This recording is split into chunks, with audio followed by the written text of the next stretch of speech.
right, we're live again. You guys a few minutes to get up in here.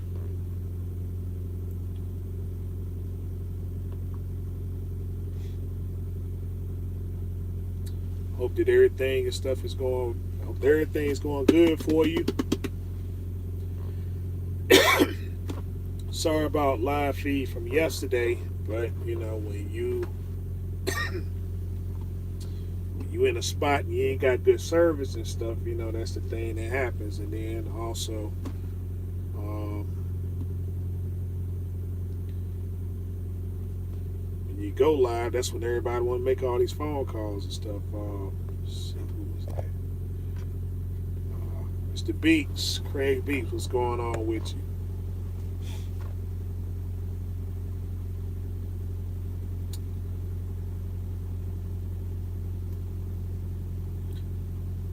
All right, so anyway, what I want to talk about again is the business. And so understand when you make this transition into the business world, you know, whether you're a company driver, own operator, so on and so forth, is that you see the tone should always be about business. Always. If you don't have ownership, of things and stuff that are the things that are in your life, you know, if you don't own your car, if you don't own the place that you live, you know, the business that you're in, you know, if you don't have ownership of that, then the tone should be most of the time about business, and you really ain't got time for nothing else, you know, if you don't possess ownership of something. And so, like I said, you have to treat all things that you do as a business transaction, and those that are around you also have to be on that business aspect as well. If they don't have ownership of stuff, then they should be talking about business just like you. And I ain't talking about like I got dreams and aspirations and stuff like that. No, they should be talking about the real hardcore brass tacks business. You know, if a lot of you guys, if you're considering dating or getting married, you know, again, that's a business transaction. You see, you got to get a marriage license. They don't just give you the license. You got to go down there. You got to apply for it, right? You got to get 2 witnesses, and then they swear you in. You know, and now, you know, the 2 become 1. You see what I'm saying? And so, you know, in order to get out of it, you got to pay anywhere from $500 to $800. You got to make sure that it's uncontested. If you don't have any kind of property, things and stuff that consist of money, business. You see, you know, you fall out of love, okay. You can fall out of love, that's no problem, right? But we're talking about business. Say she got to pay 62% tax weekly. Well, you know, I ain't saying that. I ain't saying, you know, she got to pay. I ain't saying she got to pay tax and stuff like that. I'm just saying. I mean, you know, we gotta. Um, you got to be talking about business. That's all I'm saying. It's got to be about business. If you're in something that's ownership, you know. Yeah, but see, here's the thing, though. That's false. That's false right there and stuff. I get what you're saying, but that's a false narrative. I had to keep, you know,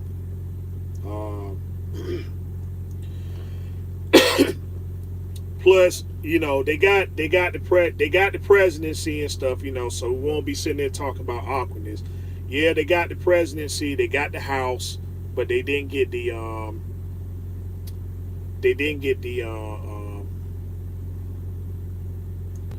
trying to think. It's one of them. Wait a minute, hold up. They got the presidency and the Senate. They didn't get the House. So, and yeah, I mean, of course, that's the other thing too. You know, I tell anybody, if you wanna if you want to know where things stand, right, then just look at the whole election layout and the counties. If you look at the counties that's in there, that's what's going to be a determinate. That's what's going to be a determining factor about what your taxes and stuff are looking like. Like I said, they won the presidency, they won the they got the Senate, they still hold Senate, they just don't have the House. In fact, they lost a couple seats and stuff in the House. So, you know, and then again, you know, that, yeah. So, you know, like I said, I'm not a politician. I'm not saying, you know, I'm not going either way and stuff with that. I'm just saying, I mean, if we're talking about the business, then we need to understand that, you know, the tone should be anytime that you're around, you know, even the people that you talk to, it should be about the business. You know, if they don't have ownership or something, then, you know, the tone should be the business. What we're doing on the aspect of business, this conversation we're having here.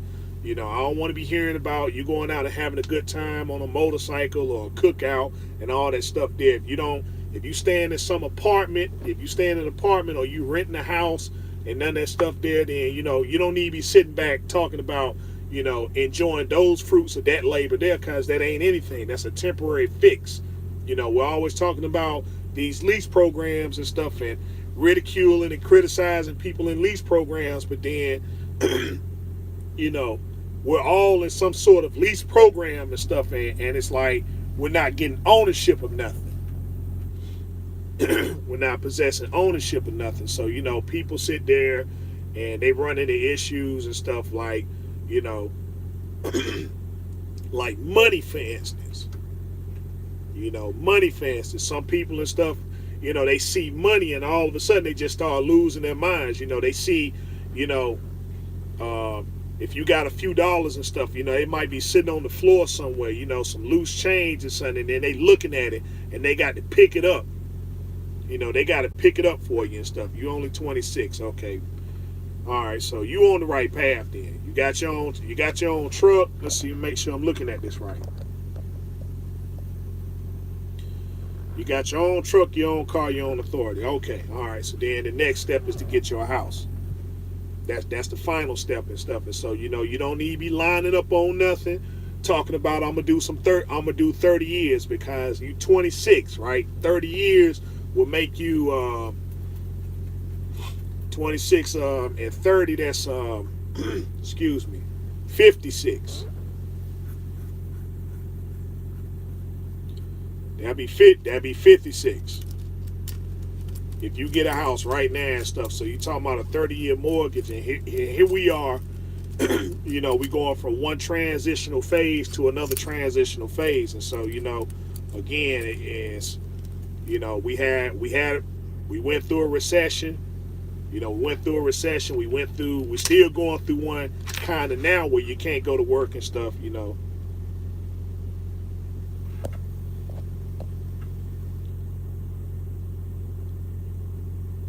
Yeah, so yeah, I mean that's the thing. You know, the reason why I'm having this conversation is because it's like it's people around me personally, right? And the only thing that they always coming to the table with their empty fingers. They're just coming to the table with empty hands, and so they got everything to say about everything under the sun. But when we start talking about business, that's when they got all these excuses in the world. Well, I've been out of work for 2 weeks. You know, I've been out of work for 2 weeks and stuff. And, you know, they've been doing this and they've been doing that. Now, we're talking about business, right? Now, how do you call yourself being in control of something? Oh, well, you know, this is my house. This is my house. These are my things and stuff. I can understand that, right? But, you know, now when it's time to take care of the business side of things, like, okay, it's time to pay these bills. Now all of a sudden people start backing up. Oh, wait a minute, no, I can't do that. Man, you know my truck been down for 2 weeks. You know my truck been down for 2 weeks and stuff. You know, when you start talking about business, when you talking about dealing with money, all these excuses come up. when the only thing that should be coming up is that, hey man, listen, I'm gonna go ahead and break that money off. And that's that. You know, you coming up and you got this bill doing stuff and you already know what the agreement is, and then you're talking about you're gonna give them less than what they asked for. You see. But this always seemed to be the tone and stuff. Oh, well, the bill collectors are the bad people. These bill collectors are the bad people and stuff. You know, everything else is, you know, when people are asking for their money, but then when you go to work and then you want to get paid, then the people that you work for, they bad. You know, when they don't break you off with their bread and stuff, then they bad people. But then when it's time for you to pay your bills, right? Then the bill collectors are bad. You ain't bad.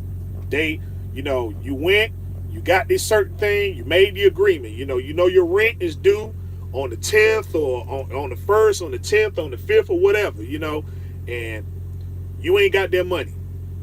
It ain't their fault. You know, the only thing they want is the money, and they're gonna leave you alone. You pay your rent on time or your mortgage or whoever you owe. If you pay them on time, they're gonna leave you alone. I guarantee you.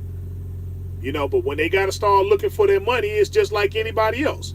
You go to work for somebody and you got to start looking for your money, you know, you're going to be pretty ill because you already rendered over a service. You know, you rendered over a service and now you want to be compensated for that service, and now people giving you the runaround. That sort of thing there and stuff. See, that will get people hurt. That's what get people hurt and stuff, man. You know, when you start messing with people, when you start messing with business, you can mess with anything under the sun, right? And you'll be okay. But everything is all, you know, people that wind up getting killed and stuff like that, it's always something attached to business. There's always something attached to business. You know, that's one sure way of getting yourself hurt. You know, anything else, you know, it's all right. It's just a bunch of conversation one to another. But when you start messing with a person's money, when you start messing with their business, their livelihood and stuff, then, you know, you asking, you know, in a low-key way, you asking for death. You know, you asking for death, man. You know, a person done rented over a service and now they ain't being compensated for it. You know, you could have said, well, hey, from the beginning, I can't afford this, I can't afford that. All right, well, I get it. Well, I can't render no service over to you. But, it's just these excuses I keep getting, one after another. Then I'm giving people like, hey, I'm giving you a break and saying, all right, I tell you what, I'm gonna give you 2 months. I'm gonna give you 3 months to come up with. I'm gonna clear all the debt, right? I'm gonna clear all this debt up. But you know, after the 3 months, then you're back. You're back on the hook for what you owe. Well, I ain't gonna say for what you owe, for what originally has to be done. And then these excuses come up. But you want to maintain control of the house and stuff. I don't get it. I'm like, you got to start doing an assessment about what you do. You know, you're a company driver. And all I keep getting these phone calls and stuff about is how many miles and stuff you doing every day. I'm doing this every day, running these miles and stuff like that. So, you know, okay, well, the money is associated with that. So now it's time to take care of business, and here you go again with these excuses. Excuses don't get the business taken care of. So, you know, when you find yourself in a position like that,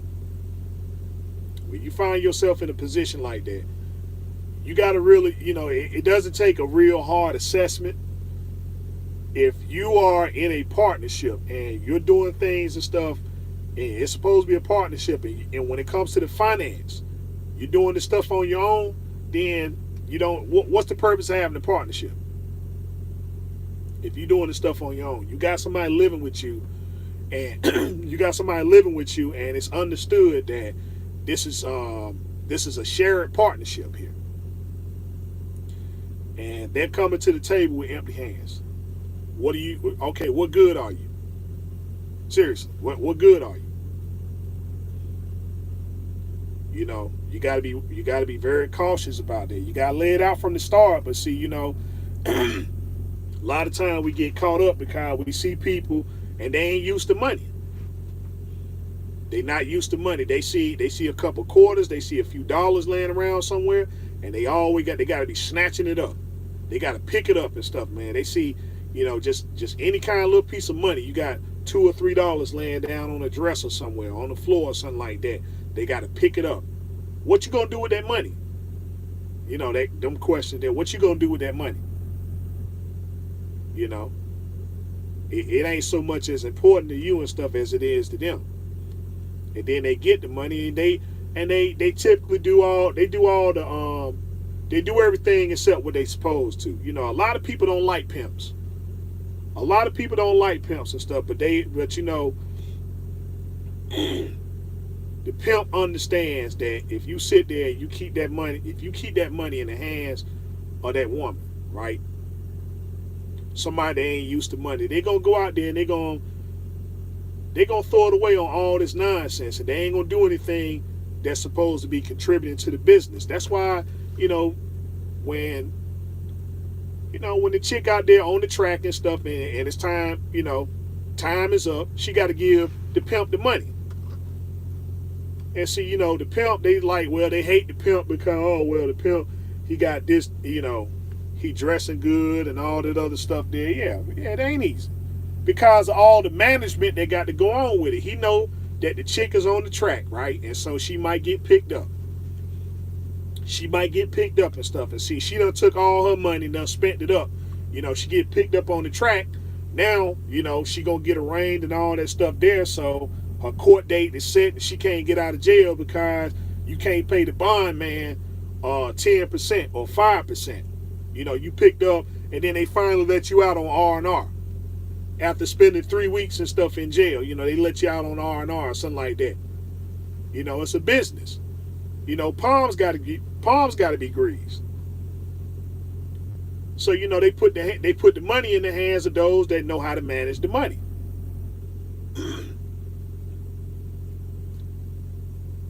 And so it's I use that as an example and stuff because you see, it's not so much as you sending your woman out there on the track, but the man that sit there that manages the money. You see, the man that manages the money and stuff like that. This is why you got to have financial discipline. A lot of people don't walk away from that financial discipline. This is why, they posting up these checks and stuff up here online talking about they making $5,000-$6,000. They making $5,000-$6,000 and stuff like that, and they got to go out here and they got to post that up. Now, from a business perspective, right? You talk about a person in business.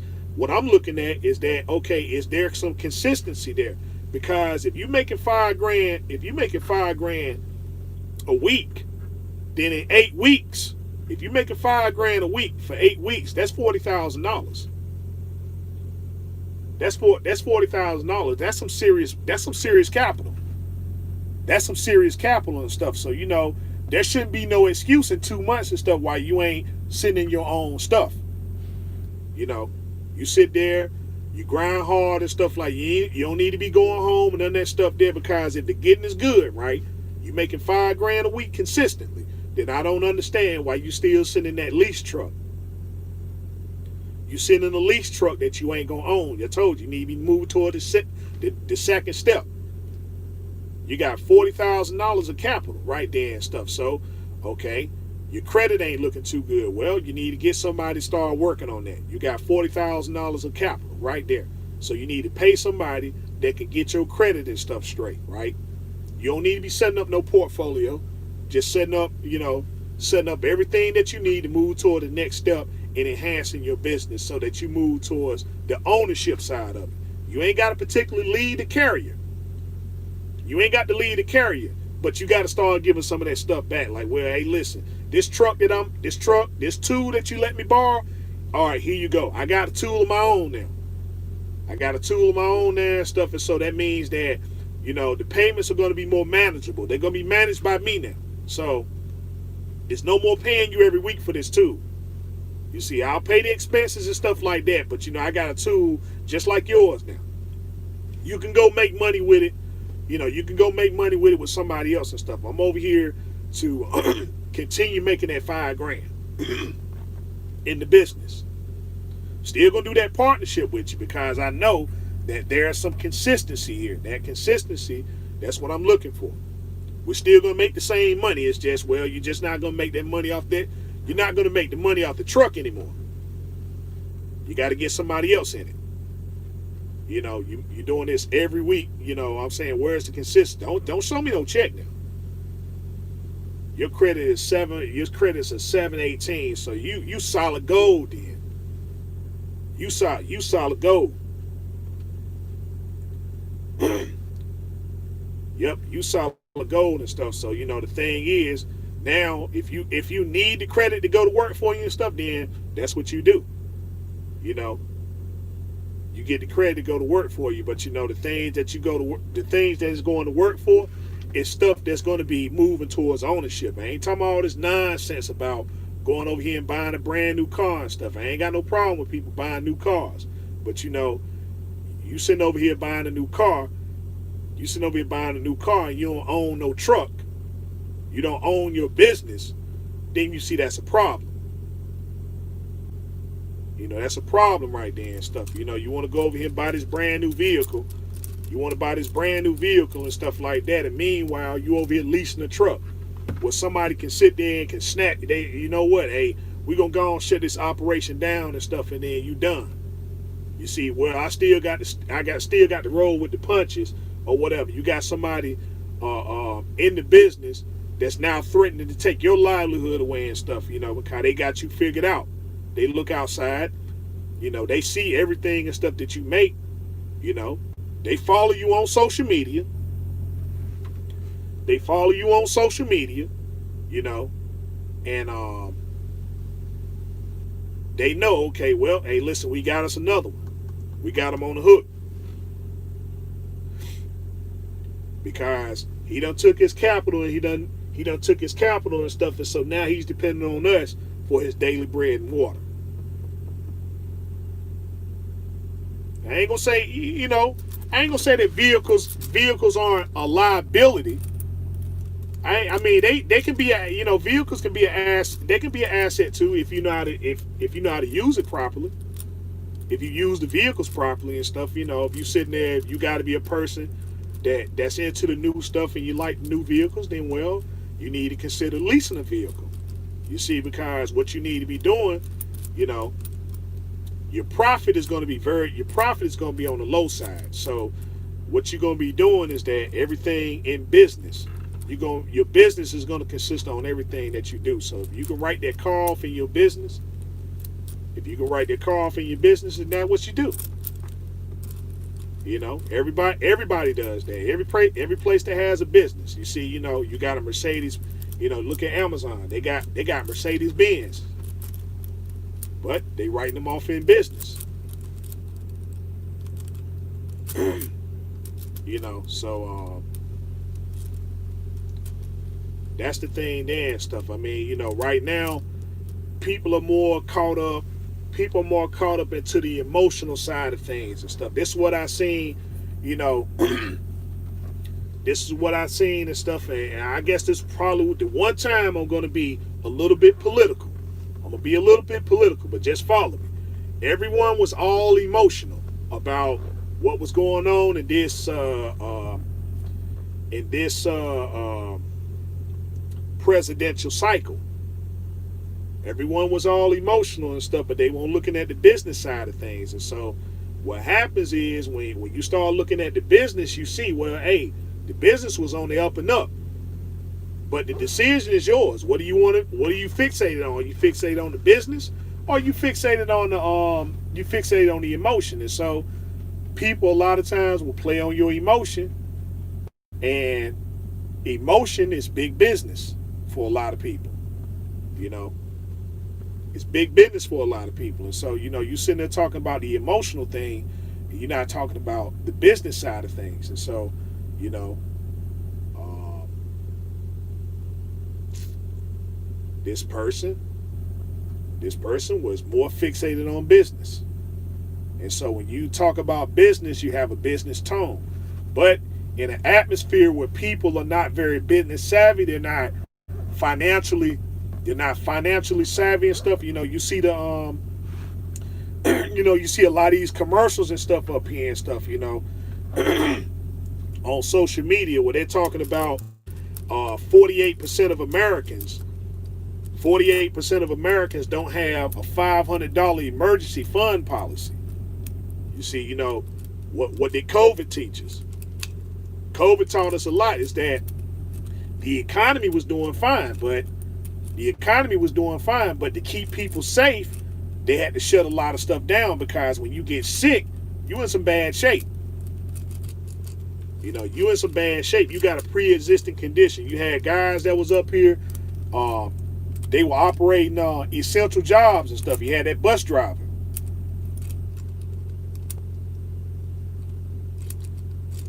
Well, I mean, you know, that's and you know, Mr. Beast, like I said, that's just, you know, if that's your opinion, then, you know, okay.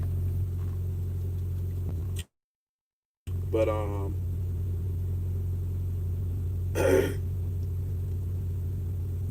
when I look at, you know, that bus driver and stuff, that essential worker, you know, he was sitting there talking about those guys getting up there and somebody coughed on him, and he made that video about somebody coughing on him, and, you know, people weren't wearing masks and stuff like that, and a week later he died of COVID. You know, a week later he died of COVID and stuff. So, you know, it's just, you know, this time here, you know, the economy took a tank because people were getting sick. So, you know, you're really taking a risk being out here. You know, hell, I caught COVID. You saw I caught it. So, I mean,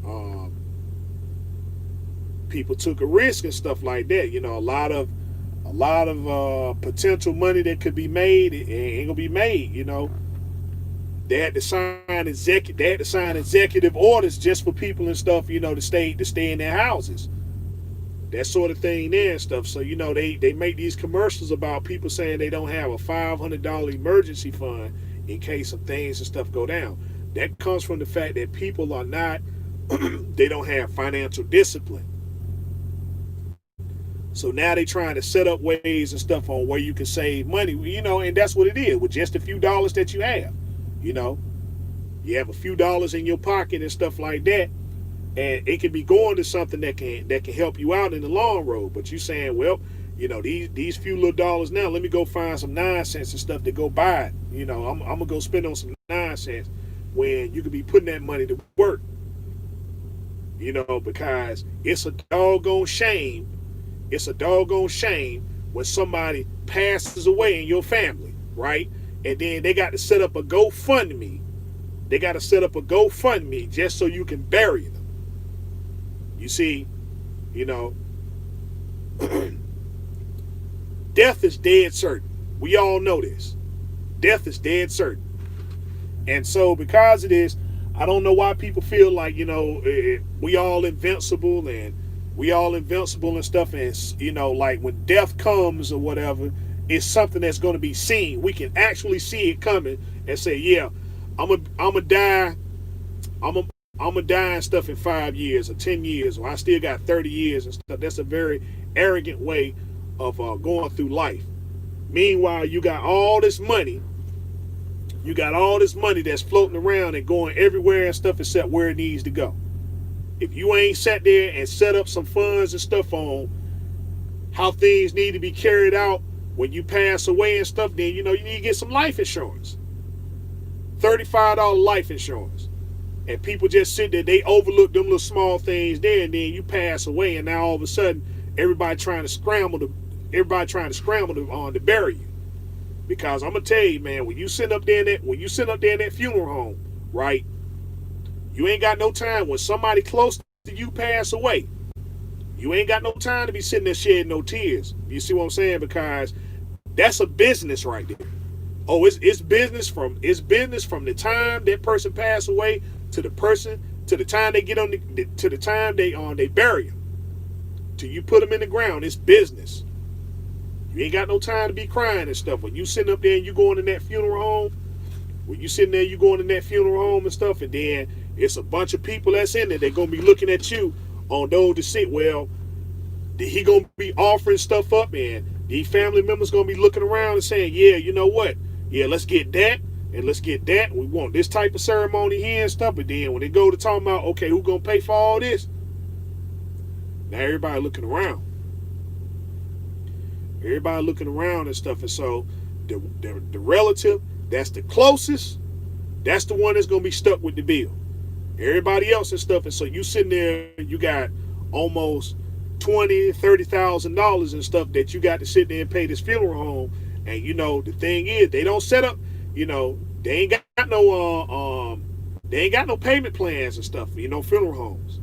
They ain't got no payment plan. They want their money right then.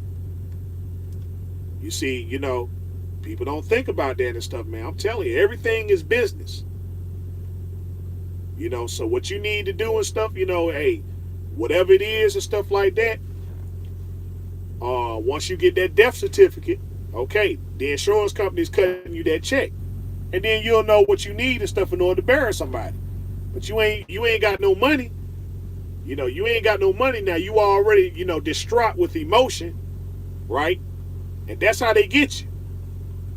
You're distraught with emotion, and then you got to sit there and impress people about a burial of this individual right here who didn't think that, well, you know what, I need to have some set aside, right?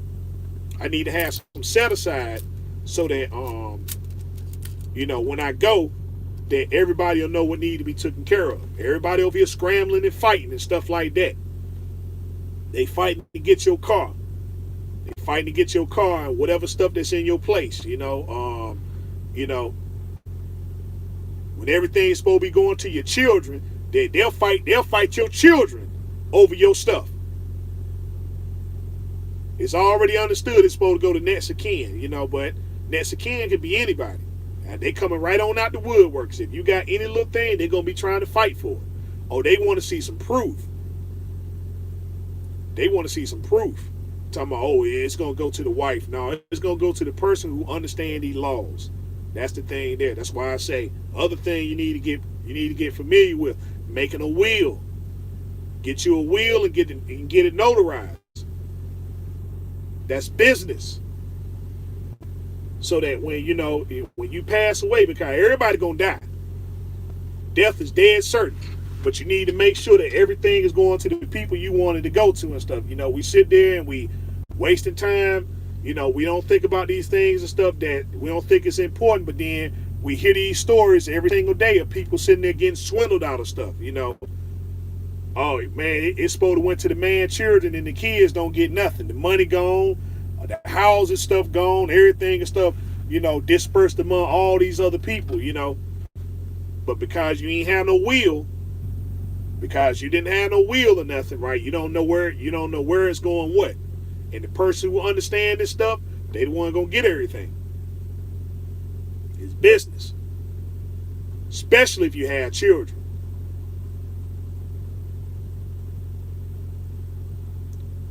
Yeah, you know, that nonsense dance stuff, man. They sitting there, you know.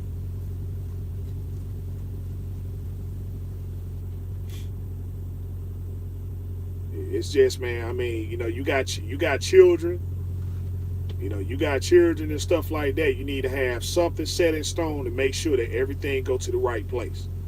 Because when you leave this earth, that's it. All the business and stuff is going to be left behind for everybody else and stuff. And so, you know,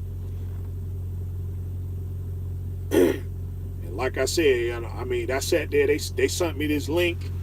They sent me this link and stuff and talking about, you know, I had a friend that passed away. I'm in my 40s. I'm 40 years old. You trying to tell me he went all the way through life. He got all these kids.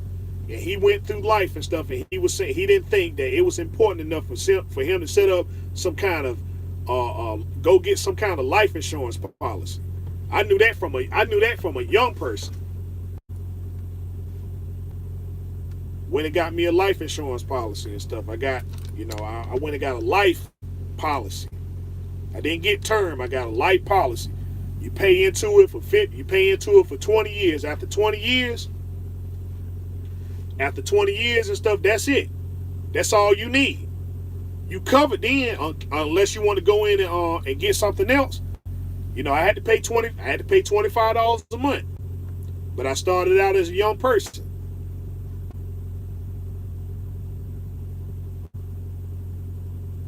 Yeah, you know. But see, that's the thing there and stuff. You sitting there and all, you know, all of us drive trucks. All of us drive trucks, and so all of a sudden we supposed to be millionaires and stuff like that. Well, he drive truck for a living and stuff. So, you know, hey, look, you sitting up there, you going up there in that funeral parlor. I'm telling you, it's a bad place. And hey, you ain't gonna be crying no tears. I'm telling you, you ain't gonna be crying no tears and stuff, man. I mean, shoot, they in there, they talking about business. They putting you on the spot, saying, okay, well, daggone, you ain't got no money and stuff to put up for this person. No, that was, like I said, that was my best friend. They sent me that link. And stuff talking about send some money to that GoFundMe. No, I ain't doing that. That man had the same opportunity to go out here and stuff and set up his responsibility. The same I had to set up mine. Talking about sending this man send him some money and all this stuff there. I ain't doing none of that. If he ain't got it by now and stuff, he ain't gonna get it by me.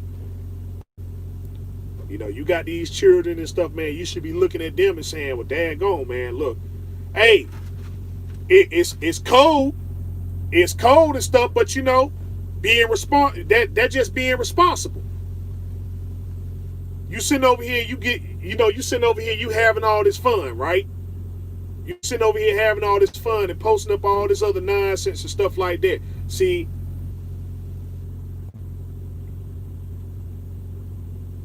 he passed away. Yeah, he passed away. And they sent that link. They sent that link about how much money he need and stuff like that. And I said, man, I can't do it. I can't do it, and I ain't gonna do it. That's right. I growed up with him and stuff. He was my childhood friend and stuff. But you know, as life went on, he saw me progressing. And stuff like that. And so, you know, hey, you got kids, you know, you got children and stuff like that. You got responsibility. And with that, you should say, well, shoot, hey, I need to set some things up and stuff, some set-asides and stuff, so that, you know, in the event that something happened to me, that these certain things are taken care of. That's what at first, I didn't care either.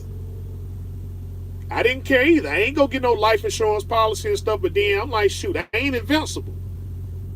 I'm not invincible. I said, man, shoot, let me take this $25 a month and go down here and pay this life insurance.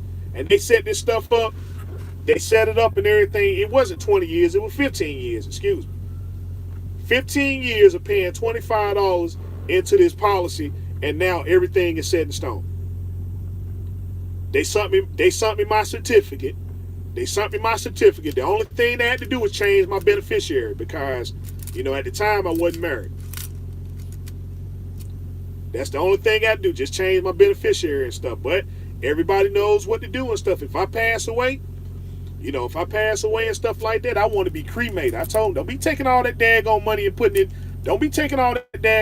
putting me in the ground. Putting all that stuff in the ground because y'all want the showboat. No, when they pronounce me dead, y'all can burn me up right then.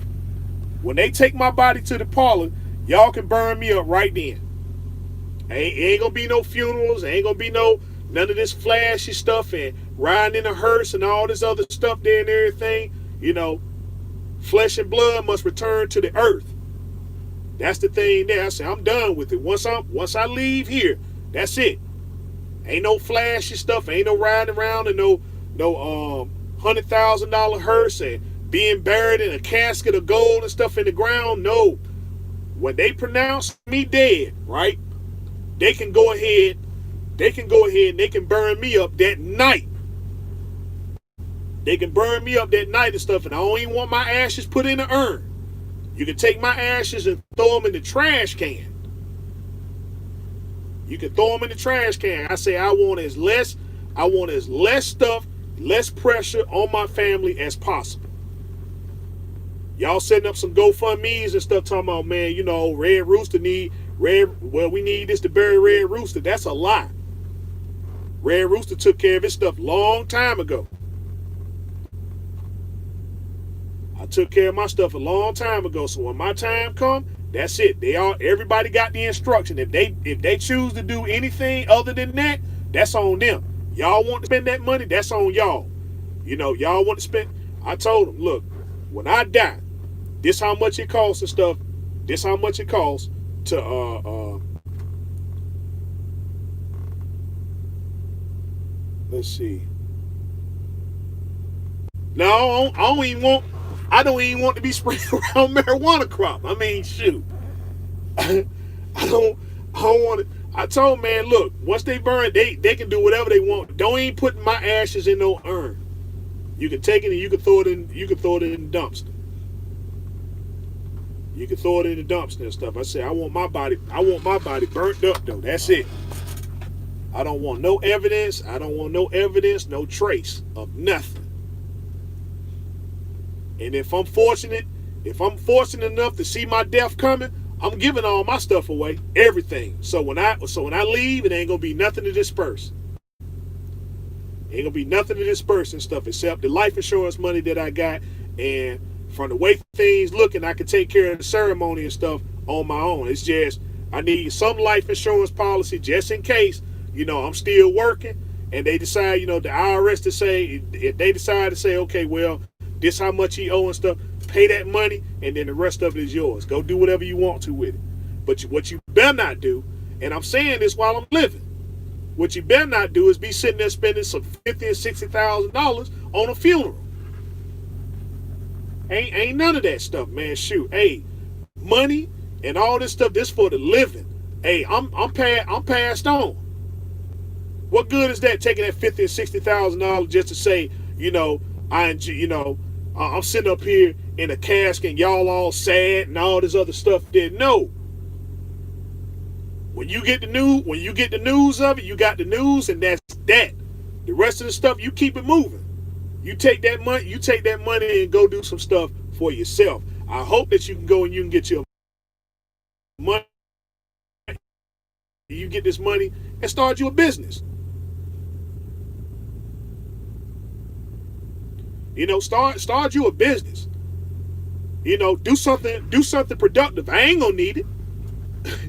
I ain't gonna need none of it and stuff, man. I'm like, shoot, hey, if the truck is of any value and stuff like that, man, you know, if I can see it, sell the truck, get the money, put it into a business for yourself.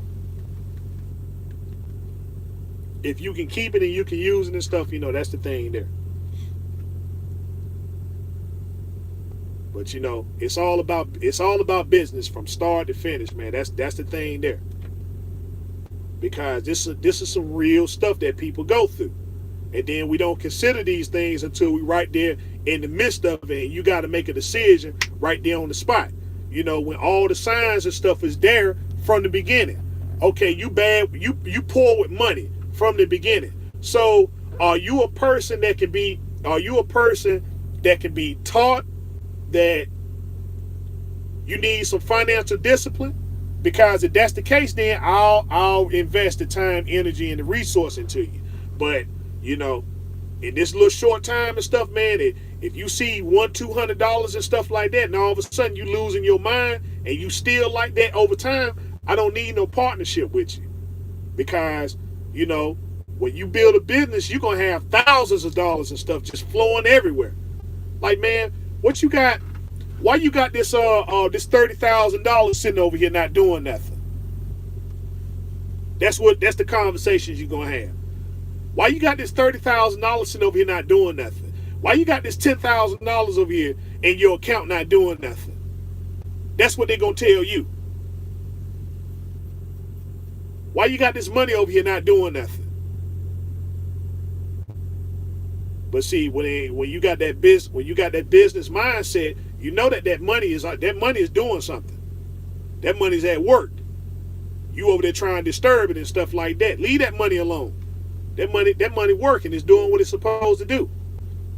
It just ain't doing what it's supposed to do for you, which is go out there and take care of all this nonsense and stuff. No, this business is what's keeping me afloat. That money is what's keeping me afloat. You know, trying to find access to it and stuff. Let me see if I can find this bank card and this credit card and all that other nonsense and stuff there. You know, they the same ones you get in the car and stuff. You got little money, you got, you know, you're gonna have some quarters and stuff, some quarters, some dimes and everything. You know, you don't want them in your pocket. You're gonna have it in a cup holder somewhere, in a cup. You know, they looking in there, digging in there and stuff. Let me get this so I can go in the store and buy this nonsense. I can buy this nonsense and stuff, you know. Every time you making a purchase, oh man, what you making that purchase for? It's for business. But see, if they got that business mindset and stuff, then they already know what it's about. You ain't got to be having that conversation. You already know what it is.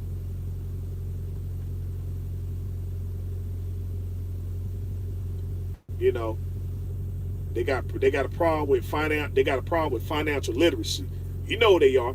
You sit there, go to a woman. You sit there and go to a woman's house. You go to a woman's house, and some of these dudes the same way too. These dudes the same way too and stuff, man. Went to this one woman house. I went to this one woman house and stuff. She got 94 pair of shoes in her closet. 94 pair. She got 94 pair of shoes and stuff in her closet. I'm saying now, and you know, like I said, doing stuff from a business standpoint. 94 pair of shoes, right? If she paid $50 a pair for them shoes, if she paid $50 a pair for them shoes and stuff, man, she got a little $5,000 in her closet. She got almost $5,000 in her closet. That's if she bought all the shoes at $50 and you own 94 pair. You have some serious financial serious financial discipline problems. You get in your closet and you got all the clothes, just hordes of clothes in your closet, in your dresser. Ain't nothing organized or nothing like that. You see, so that's what you check on and stuff like that. You know, you guys is talking about dating and all that stuff there. Y'all talking about dating. Go in a woman's closet and see how, or if it ain't organized, you already know. Yeah, she poor financial discipline. Poor financial discipline. Yeah, I want the man to take care of me. I want the man to take care of me. I ain't got no problem with that. Problem I have is stuff, man, you don't have the discipline for a man to take care of you. That's the problem. You know, the whole order stuff has been broken down. The whole order stuff has been broken down and stuff. Like, well, why they don't value a woman's opinion? How come the woman can't, you know, why is her opinion not valued? Her opinion is not valued because the thing that she's talking about ain't pertaining to business. If the woman was talking about, if she was intellectually sound about business, then you would sit there and stuff and listen to her. Yeah, absolutely. Because you're talking about business. But you sitting over here and stuff and talking about the money that this man making, we're going to go over here and engage in some nonsense all the time. Why he ain't listening to me? That's why. And it's the same thing with these men too and stuff. You know, a lot of women that's out here. A lot of these women and stuff that's out here in those same situations. Sitting over here taking care of a man. You know, the man sitting there driving a woman's car. You know what? I'm gonna tell you something. If I would kill myself if I was that worthless. If I was that worthless of a man, I would kill myself. That's straight up.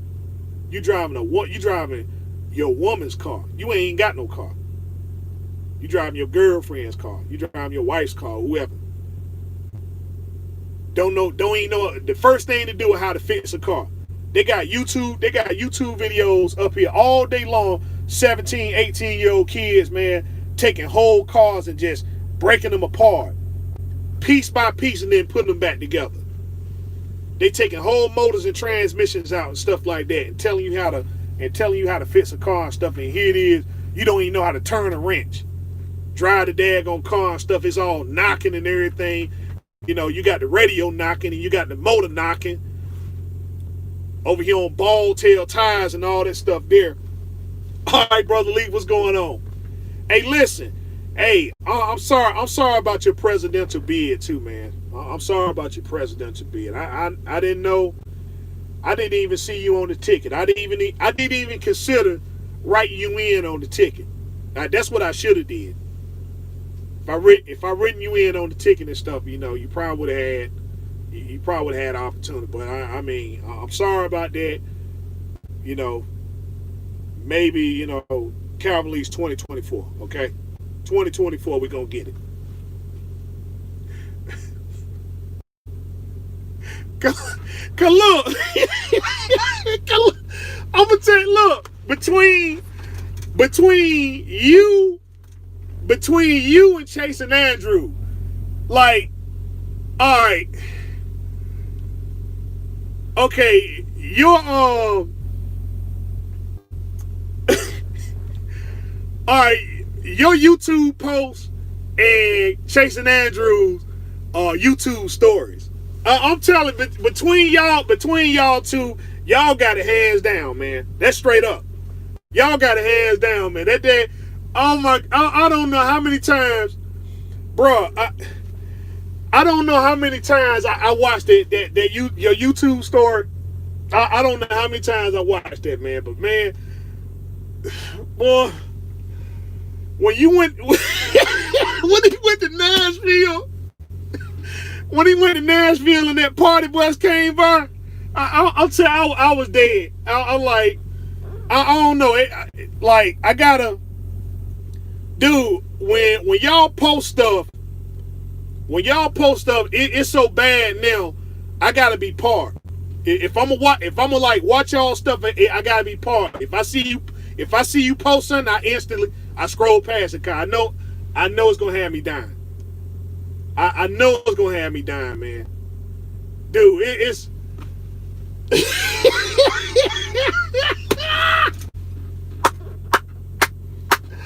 oh man, boy, that party bus, that's what killed me, man. That oh man. But yeah, though, oh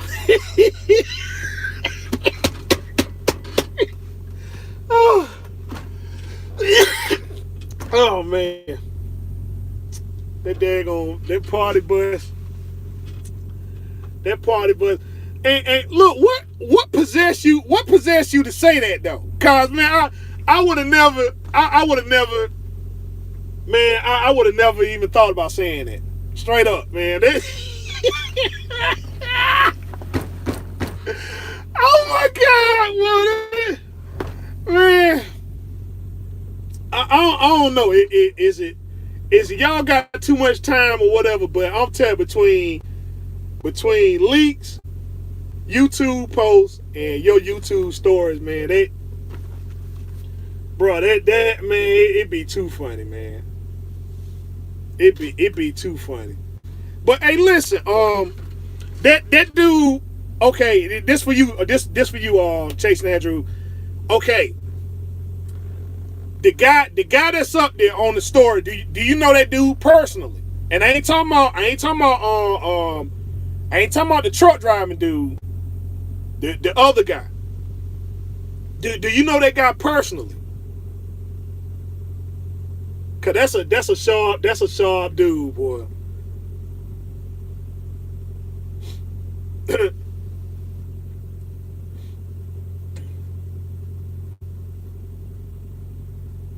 Yeah, that guy, man. I'm like, if you know him personally, does he have any kind of literature? That's the thing there and stuff, guys. I'm like, bro, I'm getting to a point. Let's see. Oh, okay, all right. So he ain't from Memphis then. He ain't from. Cause look, I thought you was at that dude's house, man. I'm like, oh my God, man. I'm gonna start doing that though. I'm gonna start doing. I don't know when. I'm gonna start doing that. I thought you knew the guy personally though, cause that.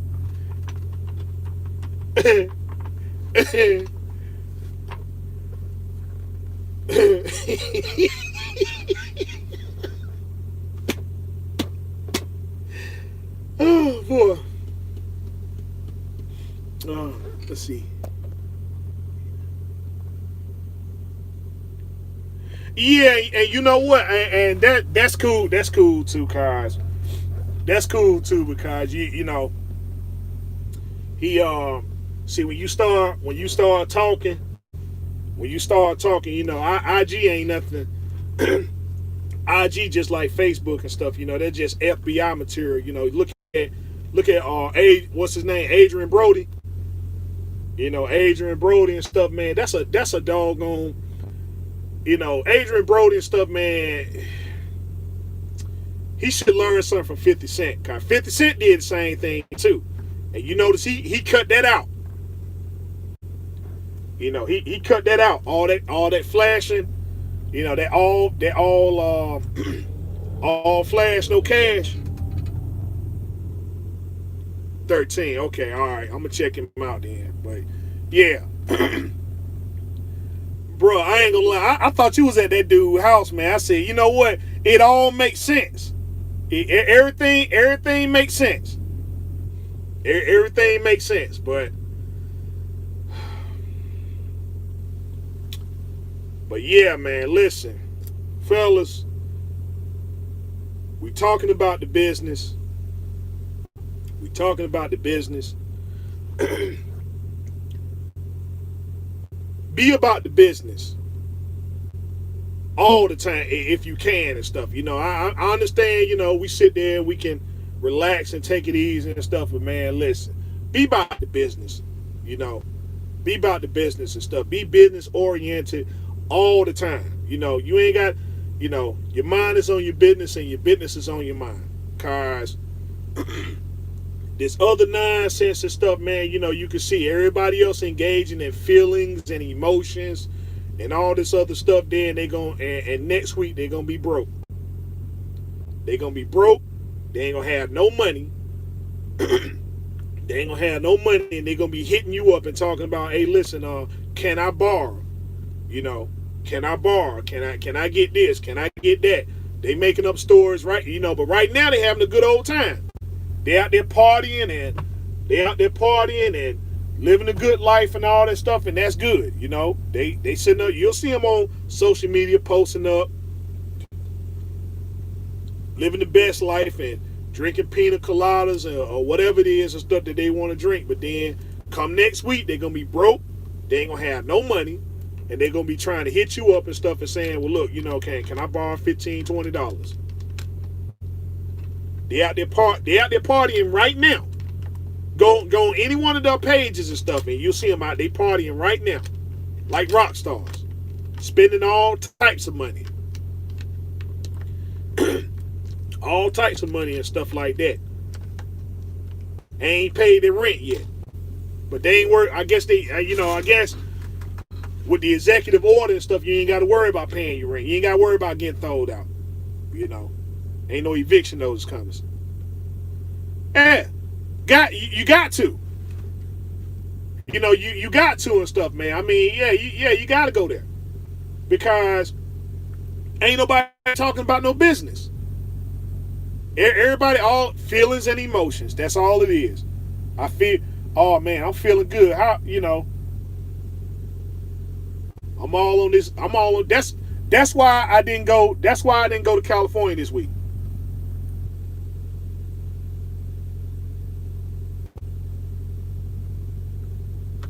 Hey, I mean, you know, um, you ain't got to do much, Kai. It's a sad sight. My thing is that, you know, it gives me no pleasure, right? It gives me no pleasure and stuff. I mean, guys, it was a good run. It was a good run and stuff like that. It was okay. But I'm gonna tell you, that's the main reason why I ain't go to California this week. Cause I didn't think about it. I said, well, daggone, you know what? This ain't the week to do it.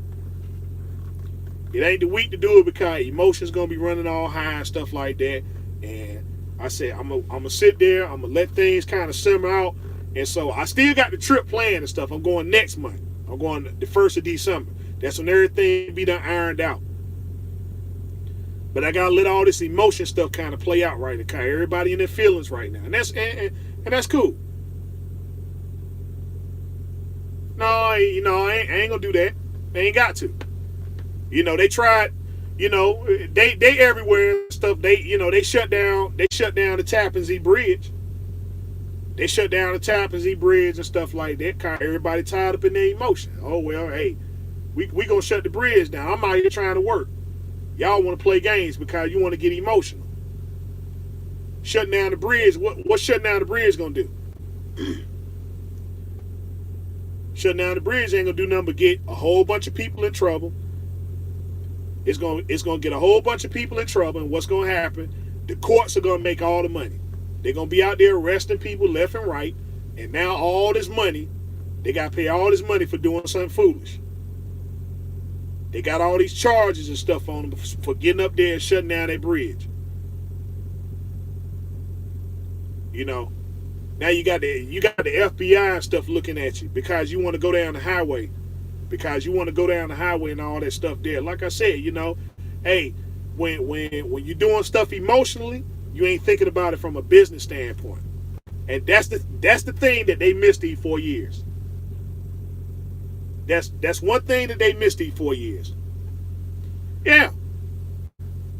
They mad, but they ain't got nobody to blame but themselves.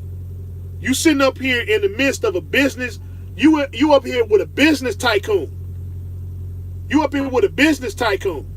Of course, he can talk like that because he got a net worth of 4.2 billion. 4.2 billion. Once he get out of this, he projected to make 20 billion. He projected to make 20 billion. In these 4 years. And they didn't learn nothing. They didn't learn nothing about the business. Everybody wanted to get emotional. Everybody wanted to get emotional and stuff like that. I'm about this particular thing that they ain't gonna make you no money. They ain't gonna make you no money. The people who understood it, they made out. I caught on to it in the last part of it. I didn't catch on to the last part of it.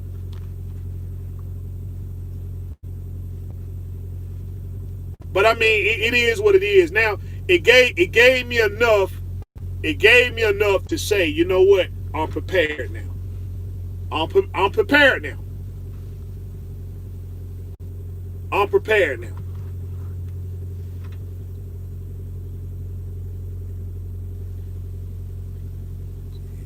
For 30 miles, damn food.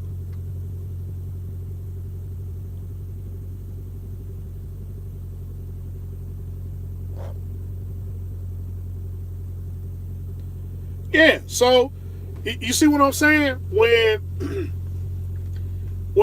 like I said, when you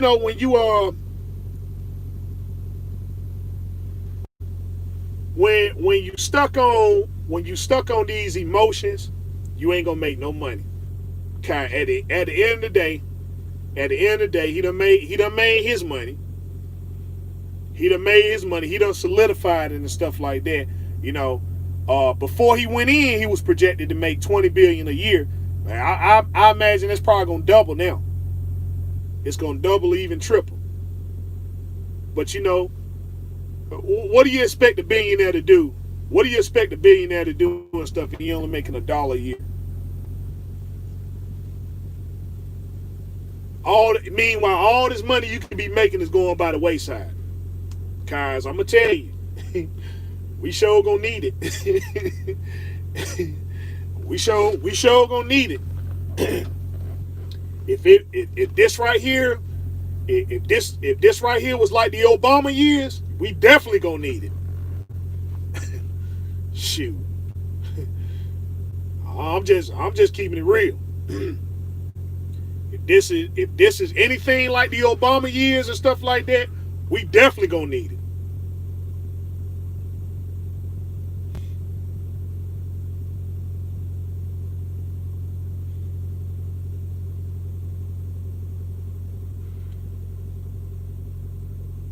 But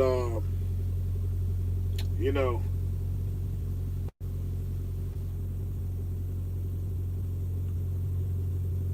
let's see, the money stuff, some was made money outside. It had too much unnecessary baggage, and people gobbled it up. well, I can't.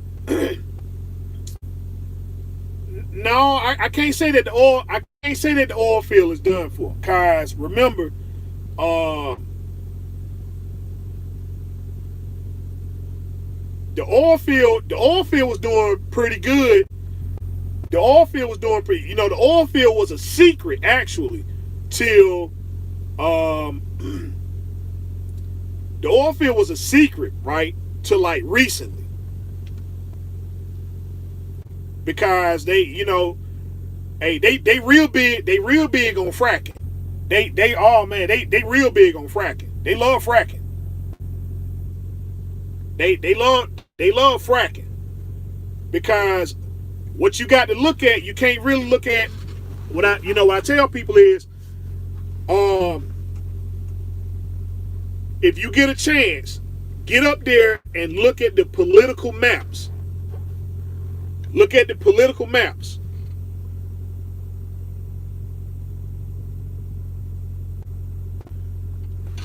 Okay.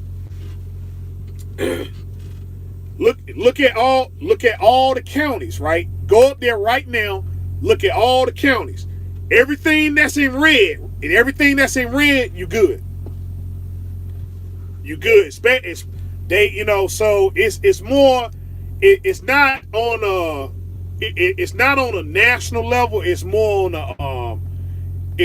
a state and it's more of a state and local thing. Believe it or not. It's more of a state and local thing. Because remember, he got the presidency, he got the Senate, but he don't have the House. He don't have the House and stuff. Remember, they picked up some more positions in the House. They got the Senate though. They got the Senate. They didn't get the House.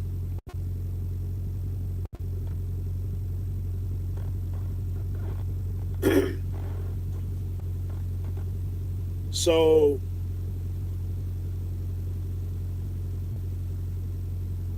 it ain't really over till it's over, because you still got two more months. You still got 2 more months, and then you got 2 years of legislation. So you got 2 months or whatever's left over. You got legislation for 2 years and stuff. And so around what we in around 2022 and stuff, that's when we can start saying, okay, well, all right, let's look at how things go, guys. Some of the stuff in trucking got solidified, and some of it got a lot of it got solidified and stuff, and so we can't expect any kind of change. Let's see. I think they're creating new votes between three. Yeah, well, hey, listen, that's done. That's over with, cause that's over with, cause you know when he got Pennsylvania.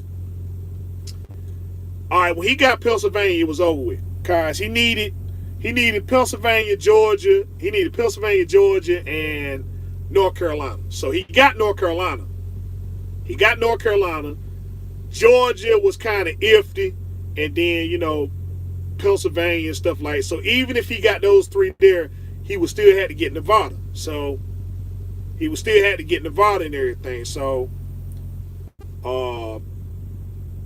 he still would have won either way. If he got, you know, if Biden would have got Nevada and stuff like that, then he would have won that anyway. It wouldn't have mattered. So, and let's see, they waited to count in specific states to see how many votes they needed for Biden. I mean, listen, it's, you know, you look at the map, right? Yeah. Okay, now you look at the map. You look at the map. I'm from North Carolina. You got 100 counties. You got 100 counties in North Carolina. 100. 23 of those counties was blue. 23. So you still got 78, 77, excuse me. You got 77 counties that were red. Pennsylvania, I don't know how many counties they got. 13 of them was blue. 13 counties was blue. So they got a saying about Pennsylvania. You got Philadelphia.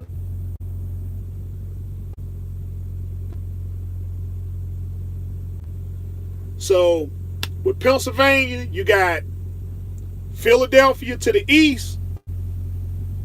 You got Pittsburgh to the west. And everything in between is Alabama.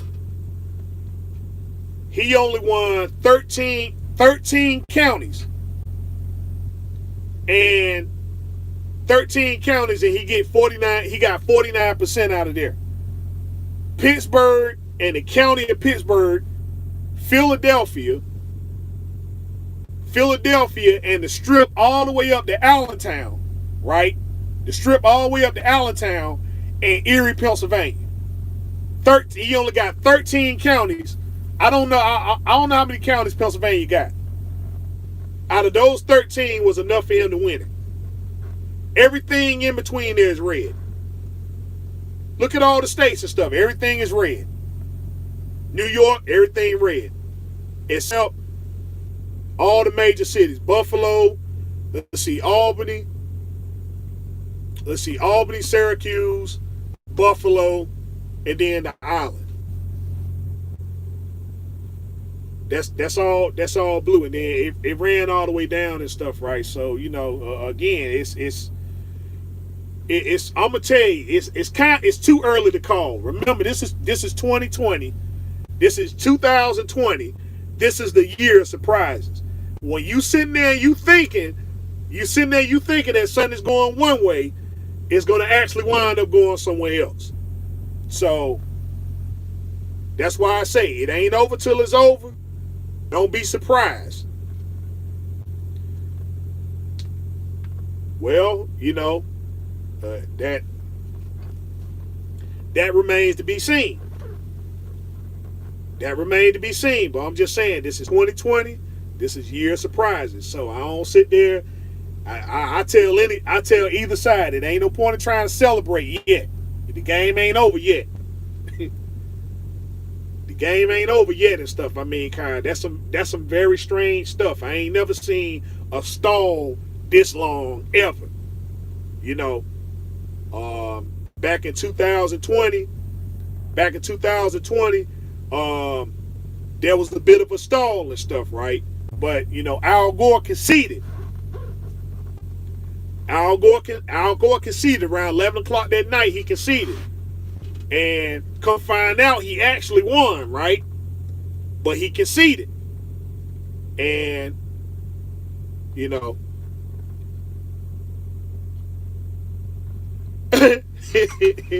I mean, you know, however you want to call it. I mean, like I said, it's just in 2000, Al Gore conceded, and that's how Bush won. And he conceded at 11 o'clock. Even though they said we still counting, right? So we knew that day on Super Tuesday and stuff that Bush won. We fast forward 8 years later in 2008. Heck, we knew at 7 o'clock. And stuff Barack won. We knew at 7 o'clock. It was the same thing. All we was waiting on was Pennsylvania. When Pennsylvania won, all right, Pennsylvania tallied that stuff at 7 o'clock. That was it. It was game over. But he won by a landslide. So we fast forward 8 years later. 2016. The only reason why it took so long in 2016 because everybody was in disbelief. I ain't gonna lie. I was in disbelief. I said, man, you know, I was in total shock. I was in total shock. I said, man, shoot, when I went to sleep that night in 2016, I went to sleep that night. I said, man, well, this a waste of time and stuff. I already know when I wake up in the morning, Hillary Clinton done won. When I went to sleep that night, I said, man, well, Clinton won this and stuff. Ain't no point in me trying to be interested. And I woke up that morning and I seen that check by Donald Trump.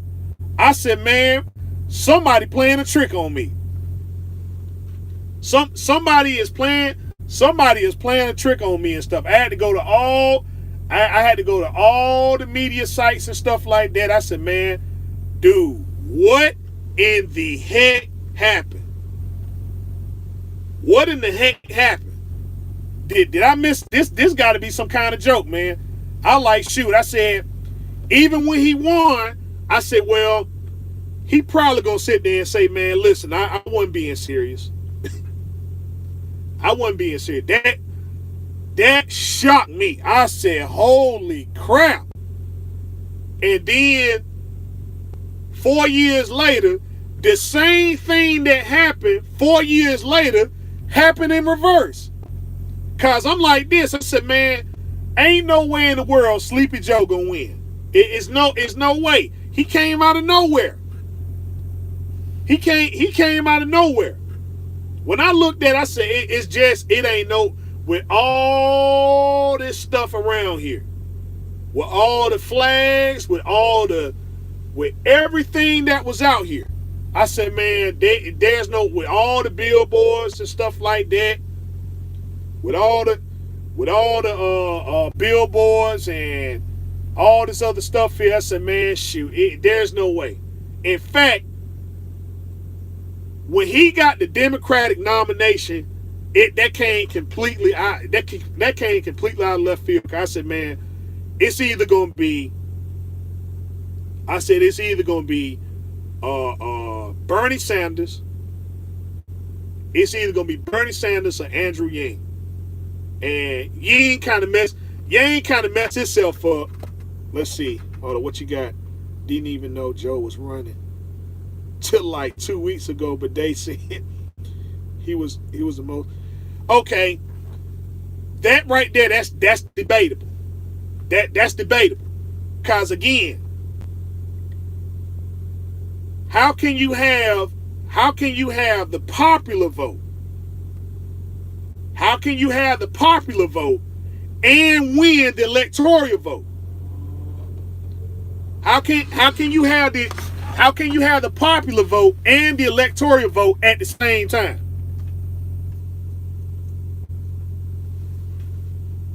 You know, how is that possible? Because Al Gore had the popular vote. What's his name? Kerry had the popular vote, and he still lost. That was it. Like I said, Gore had it. Gore had it in 2000. He still lost. Kerry had it, and he still lost. Hillary Clinton had it, and she still lost. And it's like it's in reverse. That same 214, that Trump got, that's what Hillary had last year or 4 years ago. But she got the popular vote. Clinton won. She had won the popular vote, and still lost. And so I'm looking at this. I'm looking at these counties, and I'm saying, how in the heck do you pull something like that off? how do you get the popular vote and how you get the popular vote and the electoral vote at the same? The only other person that done that was Barack Obama. Barack got it. Barack got it in 2008, but like I said, that was something historical. But other than that,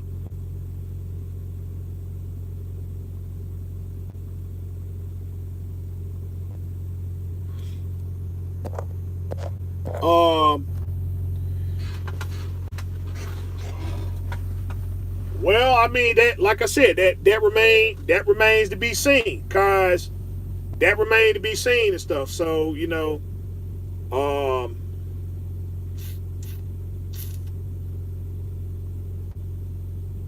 but let's keep it real. Let's keep it real. I ain't gonna say he messed the stuff up. It was the people that was around him that messed it up, because it was the people around him and stuff, man. But by one, basically,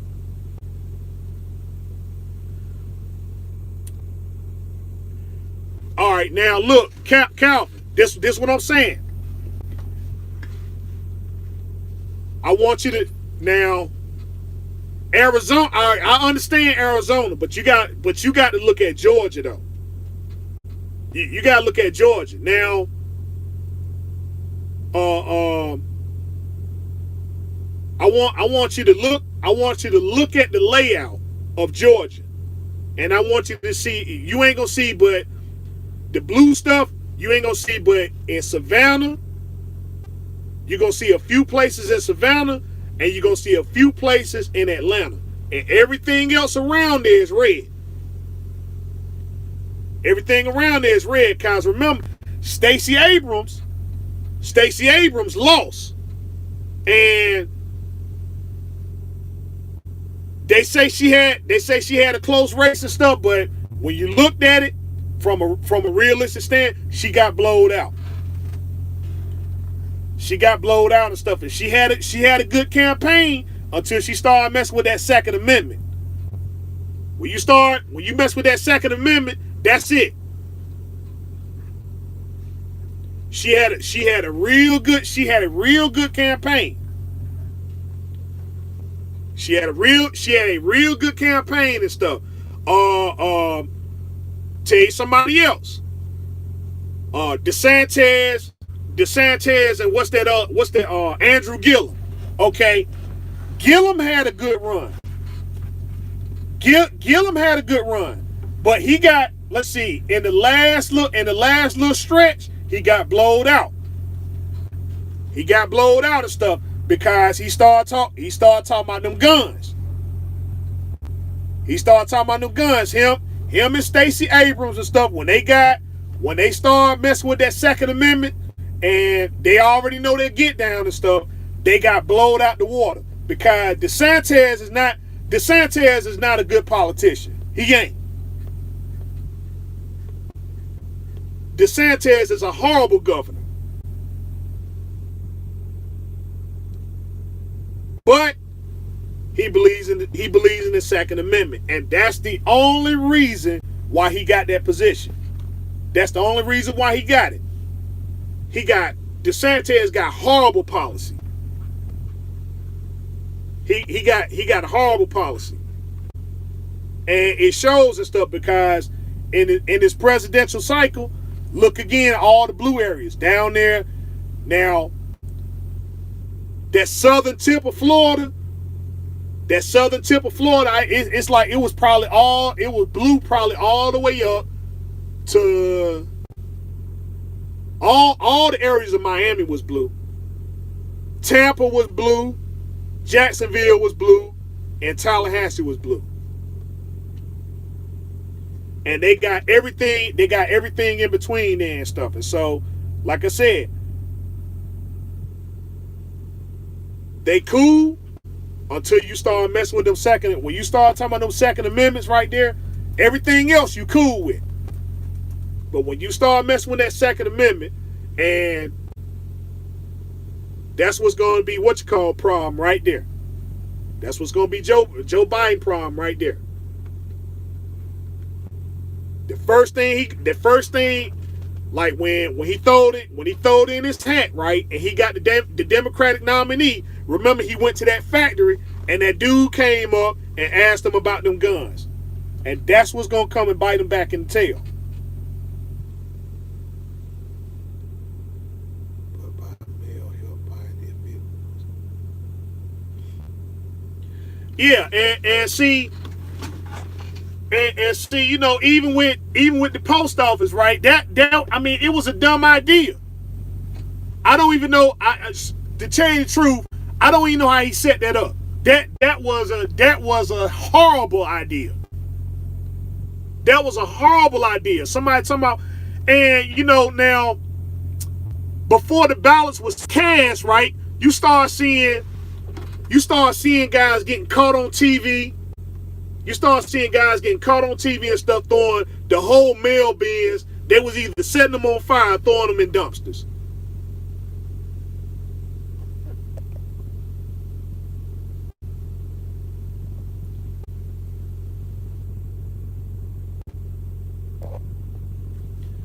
You know, you seen the stuff. I mean, they sitting over here arresting people right now and stuff.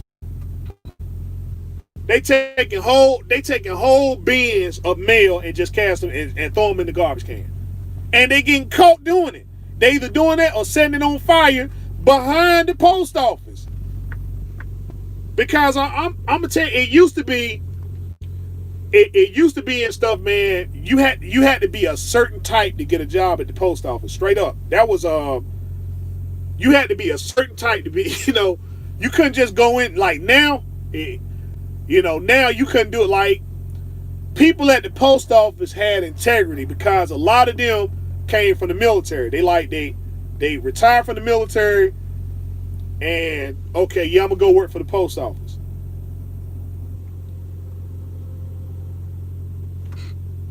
Yeah, exactly. You gotta leave them guns alone.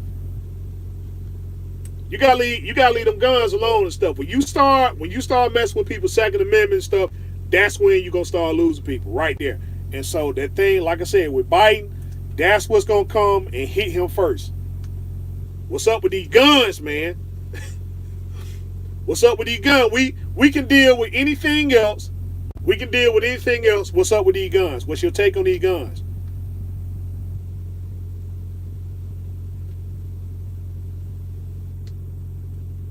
But you know what? I done jumped off track and stuff. I said I wasn't gonna do this political stuff. I said I wasn't gonna do it.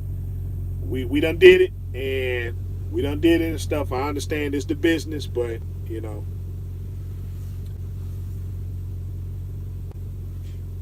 But as far as trucking, we can't. As far as trucking, we safe for the next 2 years. We safe for the next 2 years. Cause they already finished. They already finished the MAP 22 deal. So I mean the MAP 21 deal. So we good for the next 2 years. We good for the next 2 years at least. COVID done kind of slowed stuff up. So I think we all right for the next 2 years. But anything past that, we can already expect some new legislation to be coming through in trucking. That's you know. And the thing I'm kind of really focused on and stuff in this trucking thing is this emissions. I'm looking at this emission thing real hard, but the technology really hasn't come out yet. And stuff, and so unless they got something booming, right? Unless they got something coming down the chute, I don't really think emissions gonna be that much of an issue, but it is gonna be something talked about real heavy. I think it's gonna be something talked about real heavy. And I ain't gonna say the first 2 years we all right. We probably ain't gonna hear nothing about it, but anything past 22, then be prepared to hear some legislation about it and stuff. And I'm like,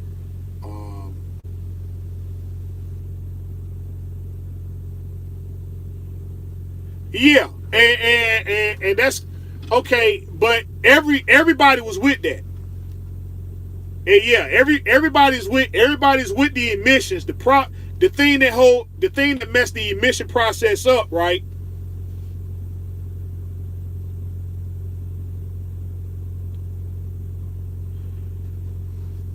No, not really. And let me tell you, all right, the first thing, let me deal with the emission stuff. All right, with the emission, everybody's for it.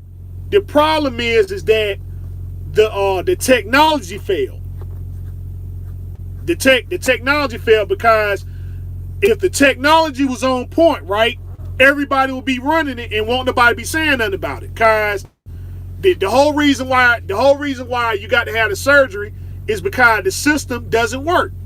That's it. It's not. If you didn't have to worry about your truck going in the shop and spending $15,000-$20,000, and if it was just a normal wear and tear and stuff, then emissions would never be an issue.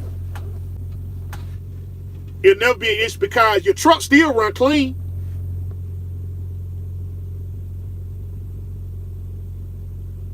No, you ain't got to worry about they ain't gonna mess with old trucks. They not gonna mess with the old trucks and stuff, and that's because the technology isn't there to say the technology isn't there enough to support people saying that I'm gonna run a all right, here's what I predict, right? I predict that they're gonna do another cash for clunkers. That the older trucks and stuff, they're not gonna push it out the road, but they're gonna do another cash for clunkers. Guys, remember that was when they made that transition in the post emission trucks, the first thing they did was that cash for clunkers. They was doing the cash for clunkers, and they didn't care how old your truck was. They was giving you $40,000 credit right off the rip. And the first people that they was going after was everybody that was running out the port. They went to California. They went to California first, and they gave all them the opportunity and stuff. They said, "All right, doesn't matter what kind of truck you got, we're gonna give you $40,000 credit if you buy the truck from here. We're gonna give you $40,000 of credit. It doesn't matter what kind of truck you have." Yeah, but you notice what they didn't do. They never settled on. Now the whole thing with California, they never really settled on complete and total post emission trucks. Okay, you can still get the permit. You can still get the permit, and you can run in and out there. You just can't be a resident. You can't be a resident and stuff. So then they pushed the what did they do with all the old trucks? They if you put your truck in cash for clunkers and stuff, then they destroyed the truck. Exactly. So when they took all the old trucks and stuff, just like they did with the cars, and they crushed them, they destroyed all of them. Now the only thing they salvaged, they got the parts and stuff out of there. They got some of the parts and stuff that was out, but you couldn't get nothing, anything that was in cash for clunkers, you couldn't get nothing out of it. So what everybody thought is that when they turned the cars in, I'm a car collector. I'm a car collector, and this is where I'm gonna go. I'm gonna rack up. Once they put that that VIN number in the file, that was it. And if you get caught now with any part that came out of a cash for clunkers, you going to prison. The 2008, 2012, they're going to. Well, yeah. They want the 08s and stuff. Yeah, okay, yeah, you can add them in there. Yeah, you can add them in there. The 08s, the 012. Yeah, the 08s, 2012, they're gonna get them. But they want all the trucks they really want is them 99s. They want all them 99s and stuff out. They want all the 99s out of here. Then the first thing they going after them, they want the 99s gone and stuff because the next thing they trying to do, okay, you can get a 99 kit. You can get a 99 kit. What you can't get is a 99 block. You can get a 99 rebuild kit all day long, but you cannot get a block. If you blow up a block now under 99, you done. You might as well just go ahead. You might as well just go ahead and cancel Christmas.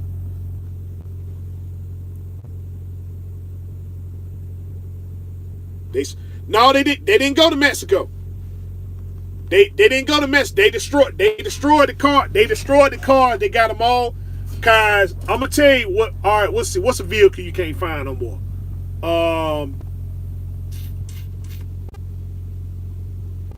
The Typhoon. I'm trying to think who make the Typhoon though.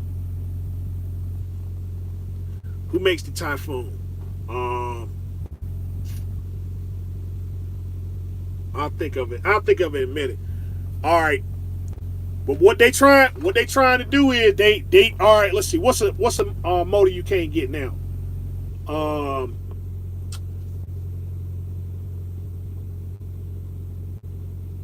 What's that motor you can't get now and stuff? The 8V. Let me make sure I'm saying it right. Correct me if I'm wrong. The 8V92. It's either the 8V92 or the 8V91. That motor that sounds like a Trailway bus. You can get the rebuild. You can get the rebuild kit all day long, but you cannot find a block for that. You cannot find a block for that. If you put a hole in that block, unless you know how to rebuild that block, you're done.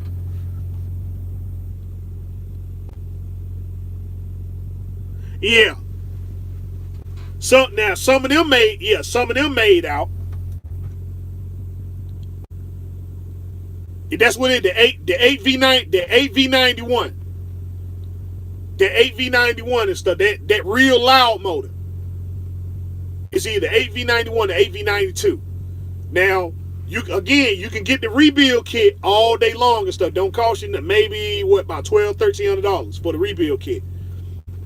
But if you put a hole in that block, you done. Unless you know somebody that can, and they done got out of that. Okay, the 8V92, yeah. You cannot find an 8V92 block nowhere. You can get a rebuild kit for it, but you cannot find a block.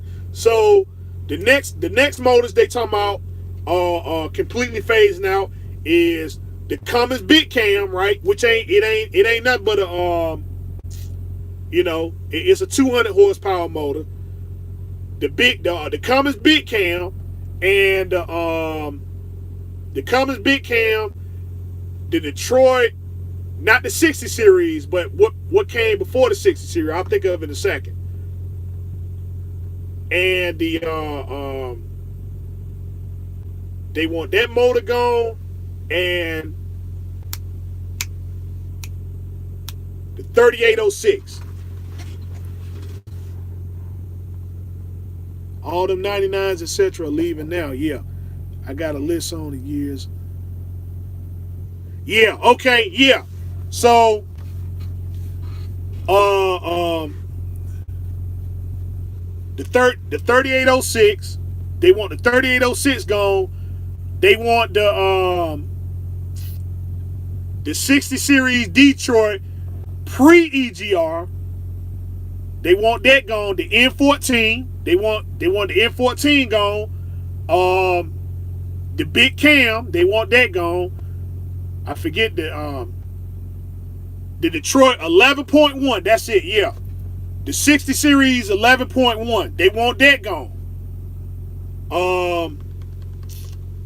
And yeah, okay, that's it. So anything past anything, let's see, before 2003. Yeah, they all good motors. Every last, well, I don't know, the big cam, the Cummins big cam, I don't know. The Cummins big cam, I don't know. But like I said, the N14, the 11.1, yeah, the Detroit 60 Series 11.1,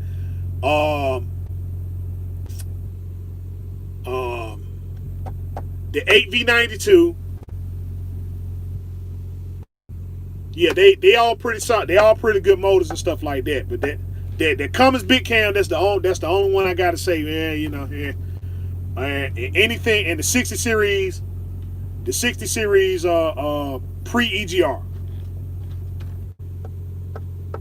the pre EGR. So anything under 2003, anything under 03, they trying to phase them out.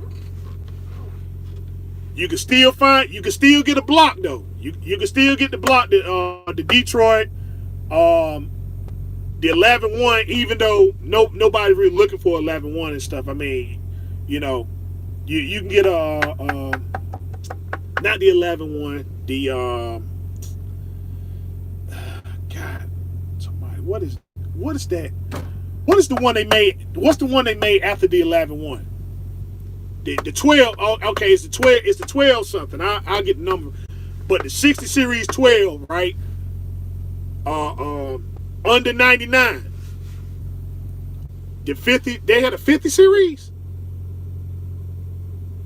They had a 50, okay, well, that's new. But anybody that's running 11.1 and stuff, they probably took that out and put a 99 12.6 in it. Detroit. Cause they'll still fit. They'll still fit, and I don't think you need a they'll still fit, and I'm trying to think. Wait a minute. The ECM don't cost nothing either. So yeah, the ECM don't cost nothing either. So they probably went and got something bigger. Let's see, I got a 6 series 14. Okay, yeah. So yeah, the 14 came later. Let's see, I guess it won't really make a difference. People delete engines these days. The only thing it may cause us yeah. So we don't use that word delete. We don't use delete. People get surgery, and that's that. But like I said, the motors still run clean. The motor still run clean. If they focus on getting the emission stuff right, then yeah, wouldn't nobody worry about getting the surgery. But they got to work on that. And I ain't seen nothing yet that would say, okay, yeah, they're doing a better job and stuff at it. So when they get that straight, then that's when the regulation gonna start coming. But the cash for clunkers, they're gonna get the older trucks, and they're gonna give you $40,000 of credit. But you can guarantee that the truck probably gonna cost you around it's gonna be $200,000 now. $500,000, so $250,000 trucks are coming. But they're gonna do another cash for clunkers though. They're gonna do another cash for clunkers, and that's what's gonna push the older stuff out. If 50 was more off-road, I think. Okay, all right. Well, I guess that's why I ain't hear of it.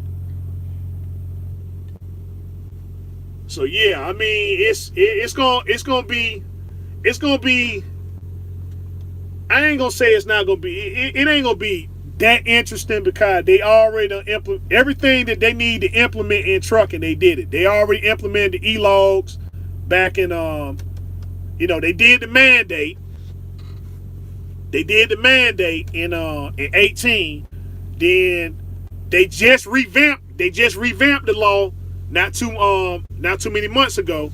So they done revamped the NAS stuff and pushed to 14. So the other thing so they looking at it now, and they saying, what can we do to improve on it? But that's what you see is what you get. They did away with it. They did something about the 30-minute break. They kind of help you along with the split, and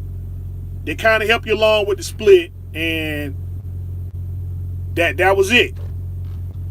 They did the man. So I think they done with trucking for a little while. They done with trucking for a little while and stuff. So the only thing, let's see, I hate for my truck to regen while driving, especially between shifts. Messes me up. Yep, but ain't nothing worse than having that truck idle all night and stuff, and then you got to sit for 45 more minutes because the light want to come on,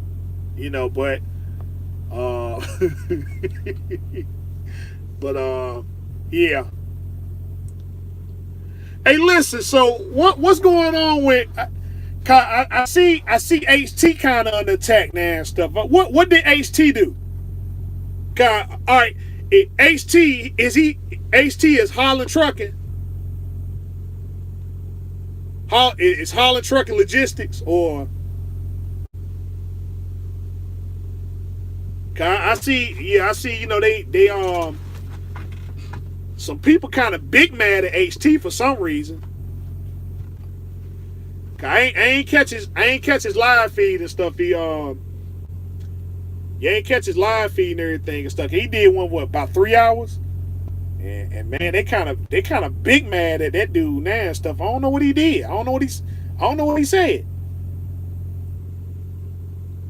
But that's like I said, HT is Holland Trucking, right? Holland Trucking Logistics with the blue circle, that Carolina blue circle.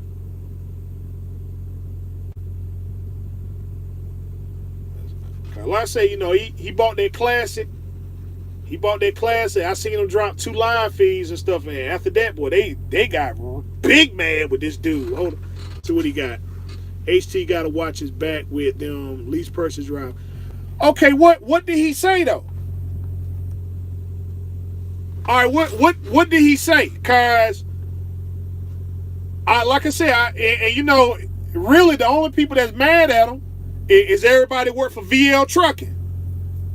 He loved Trump.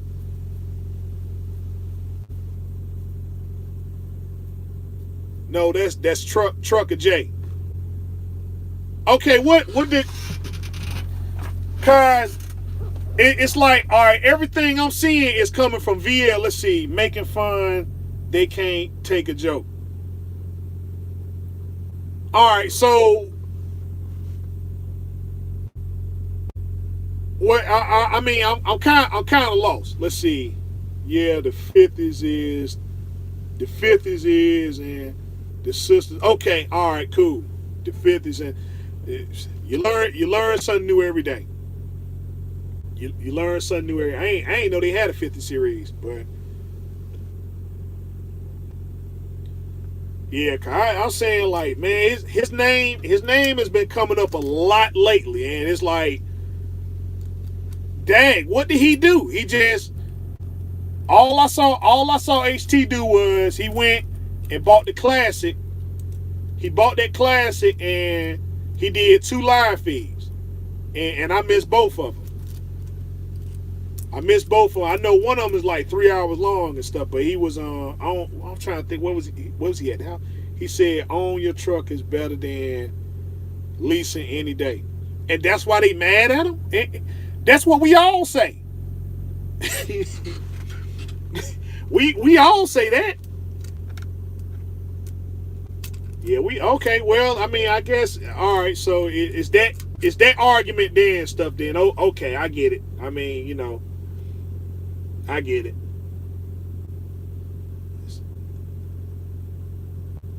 Not the lease purchase cats. Okay, all right. I mean, I get it. Like I said, I mean, I thought he said something like, because the way they acting like, man, the way they acting like with HT, they act like, man, this dude said something about their mama or something, like, good gracious.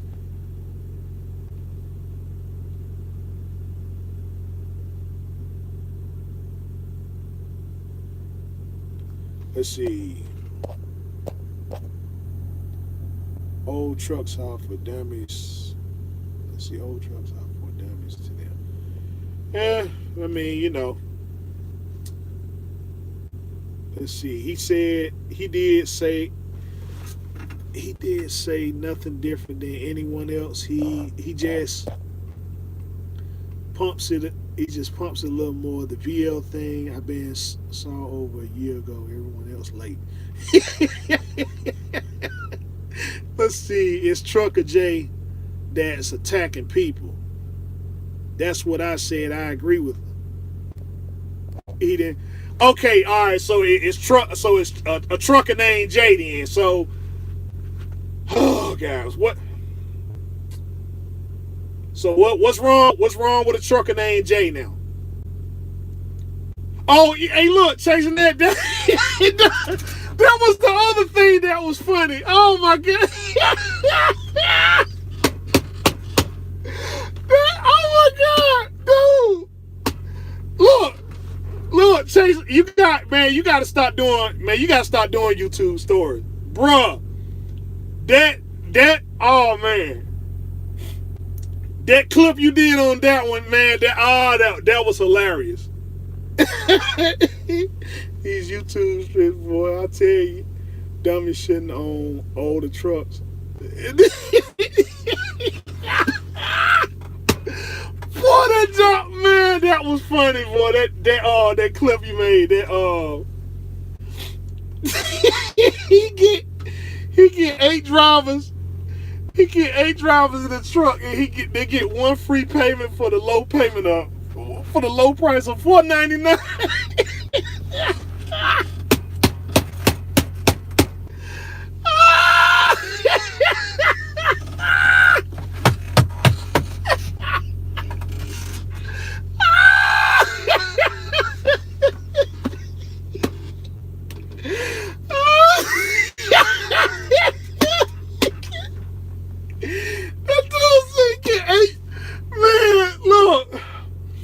Please watch Chasing Andrew YouTube stories, man. Oh my god, dude, man. Oh,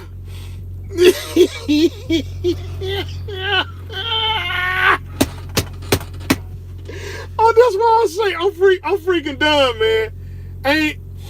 I can't be driving.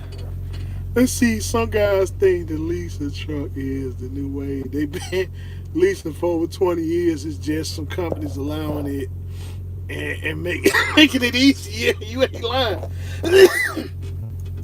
You ain't lying. But you know what though? Landstar ain't jumped on that train, boy. No, we ain't going broke doing that. No, you come over here with your own stuff. We ain't doing that. Getting a whole bunch of trucks and leasing them out, man. Shoot, we done messed the whole company up. Boy, that was too funny, man. You get 8. You trying to tell you get 8 drivers in the truck, 8 drivers in the truck, and they give you 1 week free payment for the low price of $4.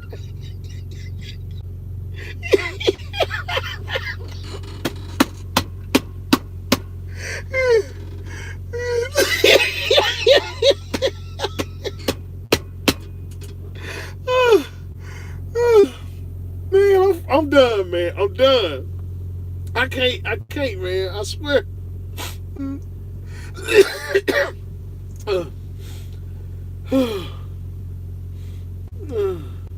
They pimped everyone, yeah.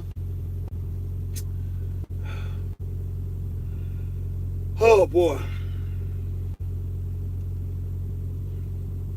Hey, is party hard work for VL Trucking? Is party hard over there?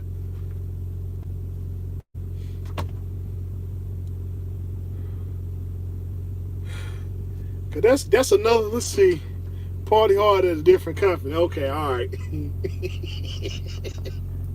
all right. I thought party hard was over there too and stuff, guys. He posted that thing up. I thought that was Oh, he can't get his hazmat. Oh, okay. Let's see how bad you want to own. Yeah. Not really. not really.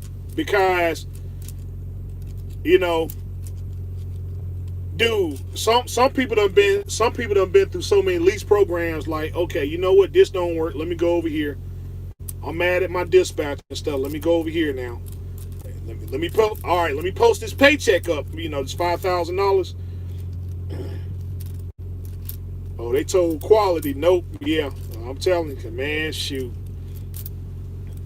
you sitting over there $900 a week. You over here $900 a week and stuff, and you don't know how to run no truck. You sitting over here 5 weeks in the hole and stuff like that, living off advance money. You know.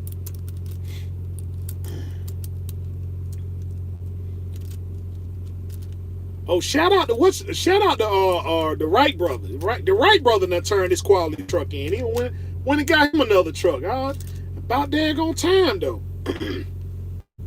You can't pay your own payments where not interested. That's how quality got Mercer. Okay.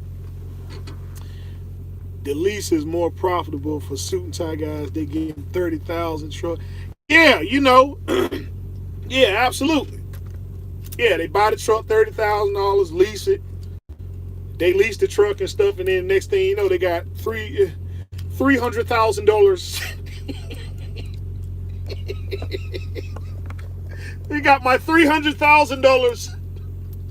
Hey guys, they got my $300,000. Yep, just take away my $300,000.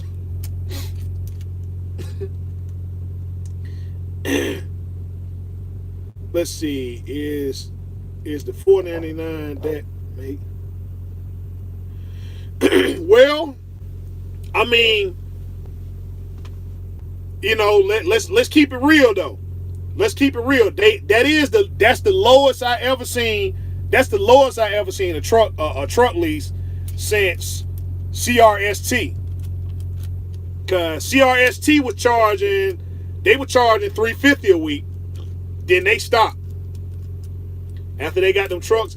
So, you know, you figure, heck, $4.99 a regular lease will cost you, let's see, but it costs $5,000 to quit.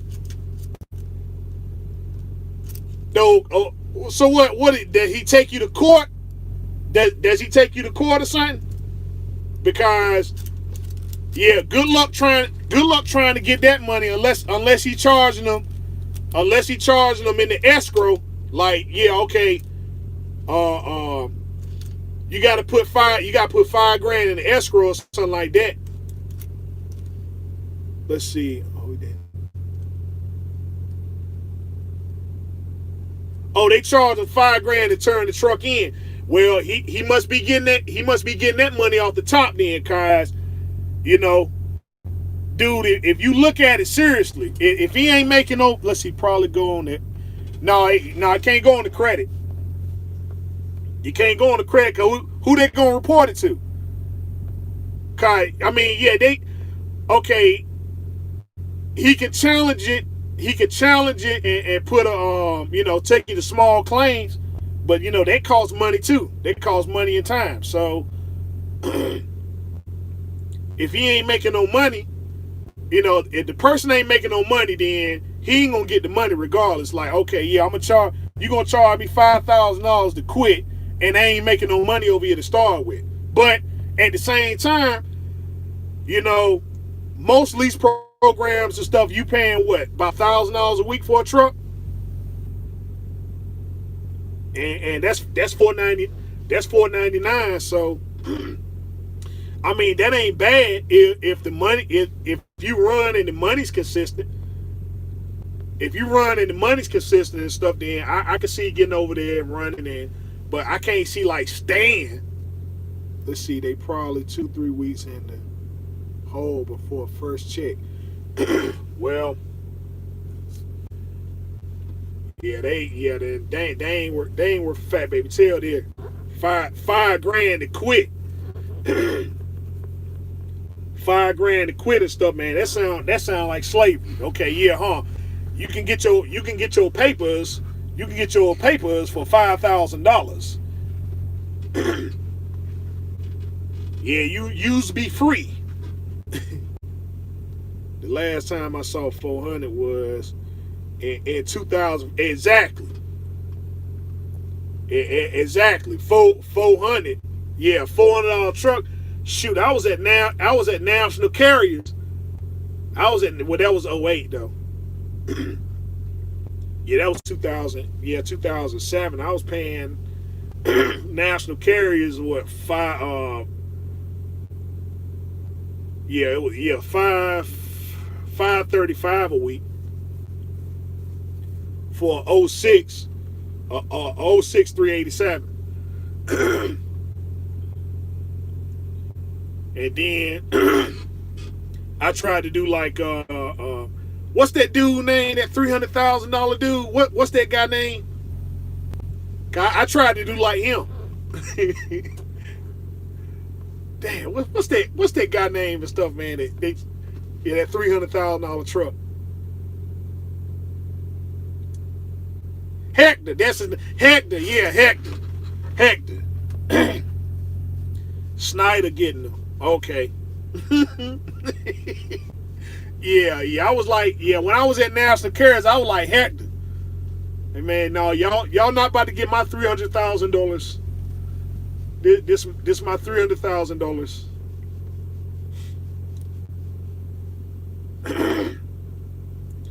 I remember let's see, when I got my truck from, when I bought my truck from the bank, they charged, and I turned my truck in at National Carrier, they charged me 10 grand. Them people charged me $10,000, man.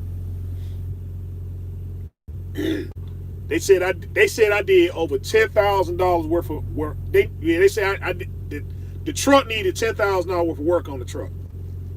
10 grand. I said, well, good luck trying to get that money.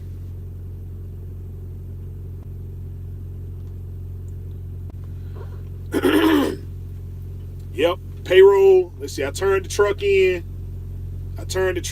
started running with my truck, and payroll called me 3 weeks later. They said, hey, oh,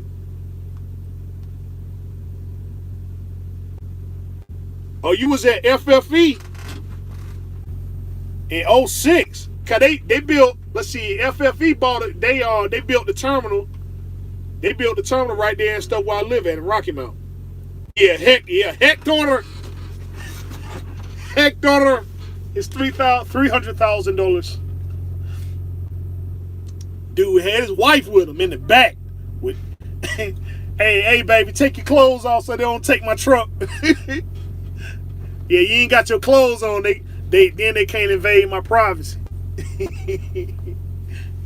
Yeah, my wife back here, she ain't got no clothes on. Hey, listen, how Hector doing anyway?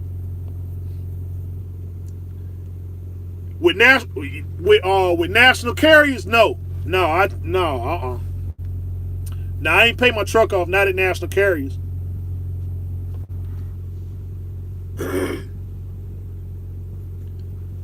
No, I gave them that truck back and stuff, and I got my truck through the bank. I paid that one off, and then I messed that truck up and got Sky Rooster and paid that one off, and then I got this one here and stuff. So this will be paid off, and this will be paid off in February.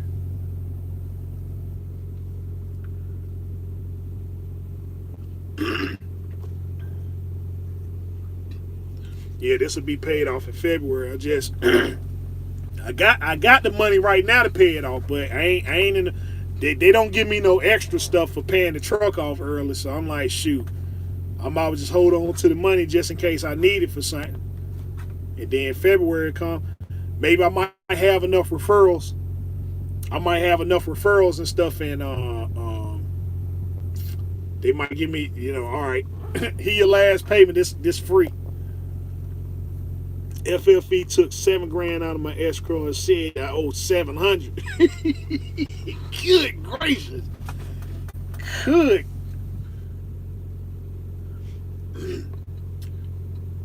Man. Them companies that got a whole bunch of letters in their names, man. You know. Oh, the truck I'm in, yeah. This truck here will be paid off in February. I just kind of remember I supposed to got the transmission done. Well, this past week I supposed to got the transmission done, and I pushed it off till I pushed the truck off. Well, I pushed the transmission rebuild to I pushed it off till December.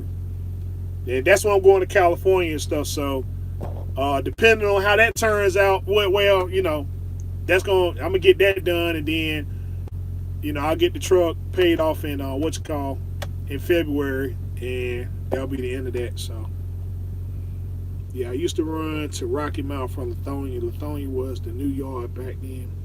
Then they went bankrupt. Hey, so how did that work? So does KLLLM they own FFFE? I almost paid that joint off, and long story out, I lost it. Dang, gone. Yeah, we know how that story went. Truck almost paid off. They said no, we need to get that truck back, find something on them, and they probably sat there and said, well, listen, we viewed your logs and stuff, you know, cause you was on paper logs back then. We viewed your logs and you spelled the city wrong and stuff, so we got to terminate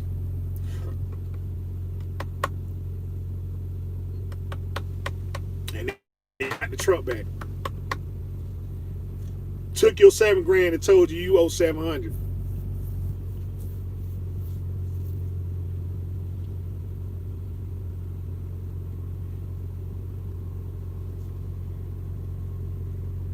FFE KLLM CRST.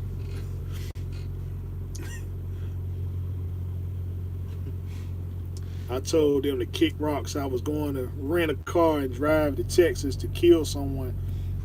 That's why I'm against LP from the trucking company. Okay.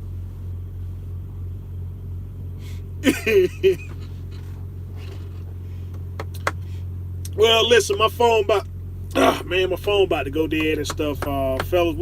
I guess we talked enough about the business and everything, so we're gonna go live again tomorrow. Maybe I can be a little bit more organized and stuff like that, and we'll just we'll go from there. But man, listen, hey, some investors own both. Oh, okay, all right. That's kind of weird, man. I ain't know how that worked. You know, they had the I know FFE, they were doing stuff with KLLL. How many L's is in KLLM? I don't know.